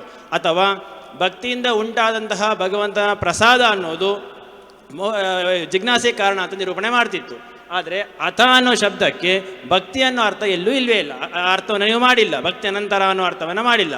ಹಾಗಾದರೆ ಅತಃ ಅನ್ನೋ ಶಬ್ದದಿಂದ ಅದನ್ನು ಪರಾಮರ್ಶೆ ಮಾಡಲಿಕ್ಕೆ ಬರಲ್ಲ, ಅದರಿಂದಾಗಿ ಇದು ಯುಕ್ತ ಅಲ್ಲ ಅಂಥೇಳಿ ಒಂದು. ಇಲ್ಲ, ನಾವು ಹಾಗೆ ಮಾಡ್ತೀವಿ, ಅಥ ಅನ್ನೋ ಶಬ್ದಕ್ಕೆ ಭಕ್ತಿ ಅನಂತರ ಅನ್ನೋ ಅರ್ಥವನ್ನು ಮಾಡ್ತೀವಿ, ಆದ್ದರಿಂದ ಅತಃ ಅನ್ನೋ ಶಬ್ದದಿಂದಾಗಿ ಭಕ್ತಿಯನ್ನು ಪರಾಮರ್ಶೆ ಮಾಡಬಹುದು ಅಂತ ಹೇಳಿದ್ರೆ ಅದು ಕೂಡಲ್ಲ. ಯಾಕೆಂದರೆ ನೀವು ಯಾವಾಗ ಭಕ್ತಿಯನ್ನು ಅತಃ ಅನ್ನೋ ಶಬ್ದದಿಂದ ಪರಾಮರ್ಶೆ ಮಾಡಿ ಅದು ಜಿಜ್ಞಾಸೆಗೆ ಕಾರಣ ಅಂತ ನಿರೂಪಣೆ ಮಾಡಿಬಿಡ್ತೀರೋ ಆಗೇನಾಯಿತು? ಭಕ್ತಿಯು ಜಿಜ್ಞಾಸೆಗೆ ಕಾರಣ ಅಂತ ಆಯಿತು. ಇದು ನಿಮ್ಮ ಸಿದ್ಧಾಂತ ವಿರುದ್ಧ. ಯಾಕೆ ನಿಮ್ಮ ಸಿದ್ಧಾಂತ ಏನು ಅಂತ ಹೇಳಿದ್ರೆ ಜಿಜ್ಞಾಸೆಯಿಂದ ಭಗವಂತನ ಭಕ್ತಿ ಉಂಟಾಗತ್ತೆ, ಅದರಿಂದ ಭಗವಂತನ ಅನುಗ್ರಹ ಆಗತ್ತೆ, ಅದರಿಂದ ಮೋಕ್ಷ ಸಿಗತ್ತೆ ಅನ್ನೋದು ನಿಮ್ಮ ಸಿದ್ಧಾಂತ. ಈಗ ನೀವು ಅದು ಜಿಜ್ಞಾಸೆಯನ್ನು ಕುರಿತು ಕಾರಣ ಅಂತ ಹೇಳ್ದಂಗೆ ಆಯಿತು. ಅದರಿಂದಾಗಿ ಯಾಕೆ ನೀವು ಅತಃ ಎಂಬಲ್ಲಿ ಪ್ರಕೃತಿಯಿಂದ ಅದನ್ನು ಪರಾಮರ್ಶೆ ಮಾಡಿ ಅದು ಜಿಜ್ಞಾಸೆಗೆ ಕಾರಣ ಅಂತ ನಿರೂಪಣೆ ಮಾಡ್ತಿದ್ದೀವಿ. ಅದರಿಂದಾಗಿ ನಿಮ್ಮ ಸಿದ್ಧಾಂತಕ್ಕೆ ನೀವು ವಿರುದ್ಧವಾಗಿ ಹೇಳ್ದಂಗೆ ಆಯಿತು. ಅದರಿಂದ ಇದು ಯುಕ್ತ ಅಲ್ಲ ಅಂತ ಇಷ್ಟು ಅವರು ವಿಮರ್ಶೆಯನ್ನು ಮಾಡಿದ್ದಾರೆ. ಅದಕ್ಕೆ ವಿದ್ಯಾಮಾನ್ಯ ತೀರ್ಥರು ಹೀಗೆ ಅದಕ್ಕೆ ತುಂಬ ಸುಂದರವಾಗಿ ಉತ್ತರವನ್ನು ಕೊಡ್ತಾರೆ. ಮೊದಲನೇ ಹಂತದಲ್ಲಿ ಅವ್ರು ಕೊಡೋ ಉತ್ತರ ಏನು ಅಂತ ಹೇಳಿದ್ರೆ, ಅತಃ ಅನ್ನೋ ಶಬ್ದ ಹೇತುತ್ವವನ್ನು ಹೇಳಬೇಕಾಗಿಲ್ವೇ ಇಲ್ಲ. ಯಾಕೆಂದರೆ ನಮ್ಮ ಸಿದ್ಧಾಂತ ಏನು ಅಂದರೆ, ಅಥ ಅನ್ನೋ ಶಬ್ದವೇನೆ ಅಧಿಕಾರಿಯಲ್ಲಿ ವಿಶೇಷಣವಾಗಿ ಇರುವಂತಹ ಏನು ಅಧಿಕಾರ ಇದೆ, ಅದು ಶಮದಮಾದ ಸಂಪತ್ತಿ ಆಗಬಹುದು ಅಥವಾ ಇದು ನಿತ್ಯ, ಈ ಎಲ್ಲವನ್ನೂ ಕೂಡ ಹೇತು ಅಂತ ಹೇಳಿ ಅಥ ಅನ್ನೋ ಶಬ್ದವೇ ಹೇಳತ್ತೆ. ಯಾಕೆ ಅಂದರೆ ಅಥ ಶಬ್ದಕ್ಕೆ ಅನಂತರ ಅಂತ ಅರ್ಥ. ಯಾವುದೋ ಒಂದರ ಅನಂತರ ಜಿಜ್ಞಾಸೆ ಮಾಡಿ ಅಂದರೆ ಅದು ಹೇಳೋ ಉಪಯೋಗ ಇಲ್ಲ. ಹಾಗಾದರೆ ಯಾವುದು ಜಿಜ್ಞಾಸೆಗೆ ಕಾರಣವೋ ಆ ಜಿಜ್ಞಾಸೆಯ ಕಾರಣ ಸಂಪತ್ತಿ ಆದಮೇಲೆ ಜಿಜ್ಞಾಸೆ ಮಾಡಿ ಅಂತ ಅಥ ಶಬ್ದದಿಂದನೇ ಹೇತುತ್ವ ಸಿದ್ಧ ಆದಮೇಲೆ ಪುನಃ ಅತಃ ಅನ್ನೋ ಶಬ್ದವು ಹೇತುತ್ವವನ್ನು ಹೇಳುವಂತಹ ನೀವು ಅತಃ ಶಬ್ದಕ್ಕೆ ಅರ್ಥ ಮಾಡಬೇಕಾಗಿಲ್ಲ. ಹಾಗಾದರೆ ಅತಃ ಅನ್ನೋ ಶಬ್ದ ನಿಮ್ಮ ಪ್ರಕಾರ ಏನರ್ಥ ಹೇಳತ್ತೆ ಅಂತ ಕೇಳಿದ್ರೆ, ಅತಃ ಅನ್ನೋ ಶಬ್ದ ಫಲವನ್ನು ಹೇಳುತ್ತೆ. ಯಾಕೆಂದರೆ ಈ ಜಿಜ್ಞಾಸೆ ಮಾಡಬೇಕು ಅಂದರೆ ಇದಕ್ಕೆ ಏನೂ ಪ್ರಯೋಜನ ಇಲ್ಲ ಅಂದರೆ ಯಾರು ಜಿಜ್ಞಾಸೆ ಮಾಡಲಿಕ್ಕೆ ಹೋಗಲ್ಲ. ಹಾಗೆ ವಿಚಾರ ಮಾಡಬೇಕು ಅಂದರೆ ಇದಕ್ಕೊಂದು ಪ್ರಯೋಜನ ಇರಬೇಕು. ಆ ಪ್ರಯೋಜನವನ್ನು ಹೇಳುವಂತಹದ್ದು ಅತಃ ಅನ್ನೋ ಶಬ್ದ. ಹಾಗಾದರೆ ಮೋಕ್ಷ ರೂಪ ಪ್ರಯೋಜನ ಸದ್ಭಾವಾದ ಜಿಜ್ಞಾಸಾ ಕರ್ತವ್ಯ ಅಂತ ಹೇಳಿ ಹೀಗೆ ನಾವು ಅತಃ ಅನ್ನೋ ಶಬ್ದಕ್ಕೆ ಅರ್ಥ ಹೇಳ್ತೀವಿ. ಅದರಿಂದಾಗಿ ನಾವು ಹೇಳದ ಅರ್ಥವನ್ನು ಅವ್ರ ಮನಸ್ಸಲ್ಲಿ ಇಟ್ಕೊಂಡು ನಮ್ಮ ಮೇಲೆ ಆಕ್ಷೇಪ ಮಾಡ್ತಿದ್ದಾರೆ. ಅದರಿಂದಾಗಿ ಈ ಆಕ್ಷೇಪಕ್ಕೆ ಯುಕ್ತ ಅಲ್ಲ ಅಂತ ಒಂದು ಉತ್ತರ ಕೊಡ್ತಾರೆ. ಅಷ್ಟೇ ಅಲ್ಲ, ನೀವೇನು ನಮ್ಮ ಮೇಲೆ ಸಮಸ್ಯೆಯನ್ನು ಆಪಾದನೆ ಮಾಡ್ತಾ ಇದ್ದೀರಿ, ಆ ದೋಷ ನಿಮ್ಮ ಮೇಲೂ ಇದೆ, ಅದೇ ದೋಷ ನಿಮ್ಮ ಮೇಲೂ ಇದೆ. ಯಾಕೆ ಅಂತ ಹೇಳಿದ್ರೆ ನೀವು ಕೂಡ ಅಥ ಅನ್ನೋ ಶಬ್ದಕ್ಕೆ ಶಮದಮಾದಿ ಸಂಪತ್ತಿಯಿಂದ ಅರ್ಥ ಮಾಡಿದಿರಿ. ಶಮದಮಾದಿ ಸಂಪತ್ತಿ ಅನಂತರಂ ವಿಚಾರ ಕರ್ತವ್ಯ ಅಂತ ಅರ್ಥ ಮಾಡಿದಿರಿ. ಅಲ್ಲಿ ಶಮ ಅಂದ್ರೇನು? ಶಮೋ ಮನ್ನಿಷ್ಠತಾ ಬುದ್ಧೇಹೇ ಮನ್ನಿಷ್ಠತಾ ಶಮಃ. ಹಾಗಾದರೆ ಬುದ್ಧೇಹೇ ಮನ್ನಿಷ್ಠತಾ ನಾಮ ಭಕ್ತಿಯೇನೆ, ಭಕ್ತಿಯಲ್ಲೇ ಪರ್ಯವಸಾನ ಹೊಂದತ್ತೆ. ಹಾಗಾದರೆ ಭಕ್ತಿಯು ಜಿಜ್ಞಾಸೆಯನ್ನು ಕುರಿತು ಕಾರಣ ಅಂತ ನೀವು ಒಪ್ಕೊಂಡಿದ್ದೀರಿ. ಹಾಗೆ ಜಿಜ್ಞಾಸೆಯಿಂದ ಭಕ್ತಿ ಬರುತ್ತೆ ಅಂತಲೂ ಹೇಳ್ತಾ ಇದ್ದೀರಿ. ಹಾಗಾದರೆ ಜಿಜ್ಞಾಸೆಯನ್ನು ಕುರಿತು ಕಾರಣವಾದಂತಹ ಭಕ್ತಿ ಜಿಜ್ಞಾಸೆಗೆ ಕಾರ್ಯ ಆಲಿಕ್ಕೆ ಹೆಂಗೆ ಸಾಧ್ಯ ಅನ್ನೋ ಪ್ರಶ್ನೆ ನಿಮ್ಮ ಮೇಲೂ ಉಳಿಯುತ್ತೆ. ಅದರಿಂದಾಗಿ ನೀವು ಹೇಳ್ತಿರೋದು ಸವ್ಯಾಹತವೂ ಆಗಿದೆ. ವಸ್ತುತಃ ನಮ್ಮ ಸಿದ್ಧಾಂತ ಇಲ್ಲಿ ಏನು ಅಂತ ಹೇಳಿದ್ರೆ, ನಮ್ಮ ಸಿದ್ಧಾಂತದಲ್ಲಿ ಒಂದೇ ಭಕ್ತಿ ಇರೋದಲ್ಲ, ಪ್ರಾರಂಭಿಕ ಹಂತದಲ್ಲಿ ಅಪರಿಪಕ್ವವಾದಂತಹ ಭಕ್ತಿ ಇರುತ್ತೆ. ಯಾಕೆಂದರೆ ಟೀಕಾರಾಯರು ತತ್ವನಿರ್ಣಯ ಟೀಕೆಯಲ್ಲಿ ಹೇಳಬೇಕಾದ್ರೆ, ಯೋಹಿ ಯತ್ರ ಆದರವಾನ್ ತತ್ರೇವ ತತ್ರ ವಿದ್ಯಮಾನಮಪಿ ಸ್ಫುರತಿ. ಅವನಿಗೆ ಭಗವಂತನ ಮೇಲೆ ಭಕ್ತಿ ಇದ್ದರೆ ಮಾತ್ರ ಶಾಸ್ತ್ರವನ್ನು ಓದಿದಾಗ ಅವನಿಗೆ ಭಗವಂತನ ಜ್ಞಾನ ಬರಲಿಕ್ಕೆ ಸಾಧ್ಯ. ಇಲ್ಲಾಂದರೆ ಅವನ ಕರ್ಮ ಬೇರೆ ಏನೋ ತೋರುತ್ತೆ. ಹಾಗಾದರೆ ಪ್ರಾರಂಭಿಕ ಹಂತದಲ್ಲಿ ಅವನು ವಿಚಾರದಲ್ಲಿ ಪ್ರವೃತ್ತಿ ಮಾಡಬೇಕಾದ್ರೆ ಅವನಿಗೆ ಭಕ್ತಿ ಇರಲೇಬೇಕು. ಅದು ಅಪರಿಪಕ್ವವಾದಂತಹ ಸಾಮಾನ್ಯವಾದಂತಹ ಭಕ್ತಿ. ಈ ಭಕ್ತಿಯಿಂದ ಅವನು ಯಾವಾಗ ವಿಚಾರದಲ್ಲಿ ಪ್ರವೃತ್ತಿ ಮಾಡ್ತಾನೆ, ಅದರಿಂದ ಅಪರೋಕ್ಷ ಜ್ಞಾನ ಬಂದ ಮೇಲೆ ಆವಾಗ ಭಗವಂತನ ದರ್ಶನದಿಂದಾಗಿ ಅವನಿಗೆ ಪರಿಪಕ್ವವಾದಂತಹ ಪರಮಭಕ್ತಿ ಉಂಟಾಗುತ್ತೆ. ಆ ಪರಮಭಕ್ತಿಯಿಂದ ಪರಮಪ್ರಸಾದ ಉಂಟಾಗಿ ಮೋಕ್ಷ ಅನ್ನುವಂತಹದ್ದು ಆಗುವಂತಹದ್ದು. ಹಾಗಾದರೆ ಯಾವ ಭಕ್ತಿಯು ವಿಚಾರಕ್ಕೆ ಸಾಧನವೋ ಅದೇ ಭಕ್ತಿ ವಿಚಾರದಿಂದ ಹುಟ್ಟಿದ್ದಲ್ಲ. ಇದೇ ಬೇರೆ ಭಕ್ತಿ, ಅದೇ ಬೇರೆ ಭಕ್ತಿ. ಅದರಿಂದಾಗಿ ಅರ್ಥಶಬ್ದಕ್ಕೆ ಭಕ್ತಿ ಅನಂತರಂ ಅಂತ ಅರ್ಥ ಮಾಡೋರು ಕೂಡ ನಮ್ಮ ಪಕ್ಷದಲ್ಲಿ ಯಾವ ದೋಷವೂ ಇಲ್ಲ. ಅದರಿಂದಾಗಿ ಅವರು ಹೇಳಿದಂತಹ ಯಾವ ದೋಷವೂ ನಮ್ಮ ಸಿದ್ಧಾಂತಕ್ಕೆ ಬರಲ್ಲ ಅನ್ನೋ ವಿಚಾರವನ್ನು ಸಮೀಕ್ಷಾ ಗ್ರಂಥದಲ್ಲಿ ವಿದ್ಯಾಮಾನ್ಯರು ತುಂಬ ಸುಂದರವಾಗಿ ನಿರೂಪಣೆ ಮಾಡಿದ್ದಾರೆ. ಇಷ್ಟು ಹೇಳ್ತಾ ಮುಗಿಸ್ತಾ ಇದ್ದೀನಿ. ಇಲ್ಲಿಗೆ ನಾವು ತಯಾರು ಮಾಡಿದ ಗಂಟು ಖರ್ಚಾಗಿದೆ. ಇದರ ಮೇಲೆ ಉಪಪ್ರಶ್ನೆಗಳಿಗೆ ಪ್ರಾಯ ಸಮಯ ಆಯಿತು ಅಂತ ಅನಿಸುತ್ತೆ. ಒಟ್ಟಿನಲ್ಲಿ ನಾವು ಸಾಧಾರಣ ನಮ್ಮ ಹಿರಿಯರು ಹೋದ ಕೂಡಲೇ ವೈಕುಂಠ ಸಮಾರಾಧನೆ ಅಂತ ಮಾಡ್ತೀವಿ. ವೈಕುಂಠಕ್ಕೆ ದೇವರ ಬದಿಗೆ ಹೋಗೋದು ಅಷ್ಟು ಸುಲಭ ಅಲ್ಲ.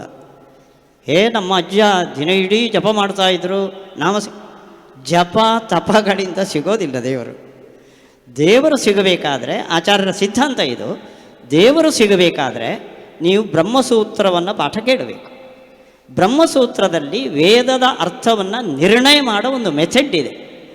ಆ ಮೂಲಕ ದೇವರ ಬಗ್ಗೆ ಸರಿಯಾದ ಜ್ಞಾನ ಬರ್ತದೆ.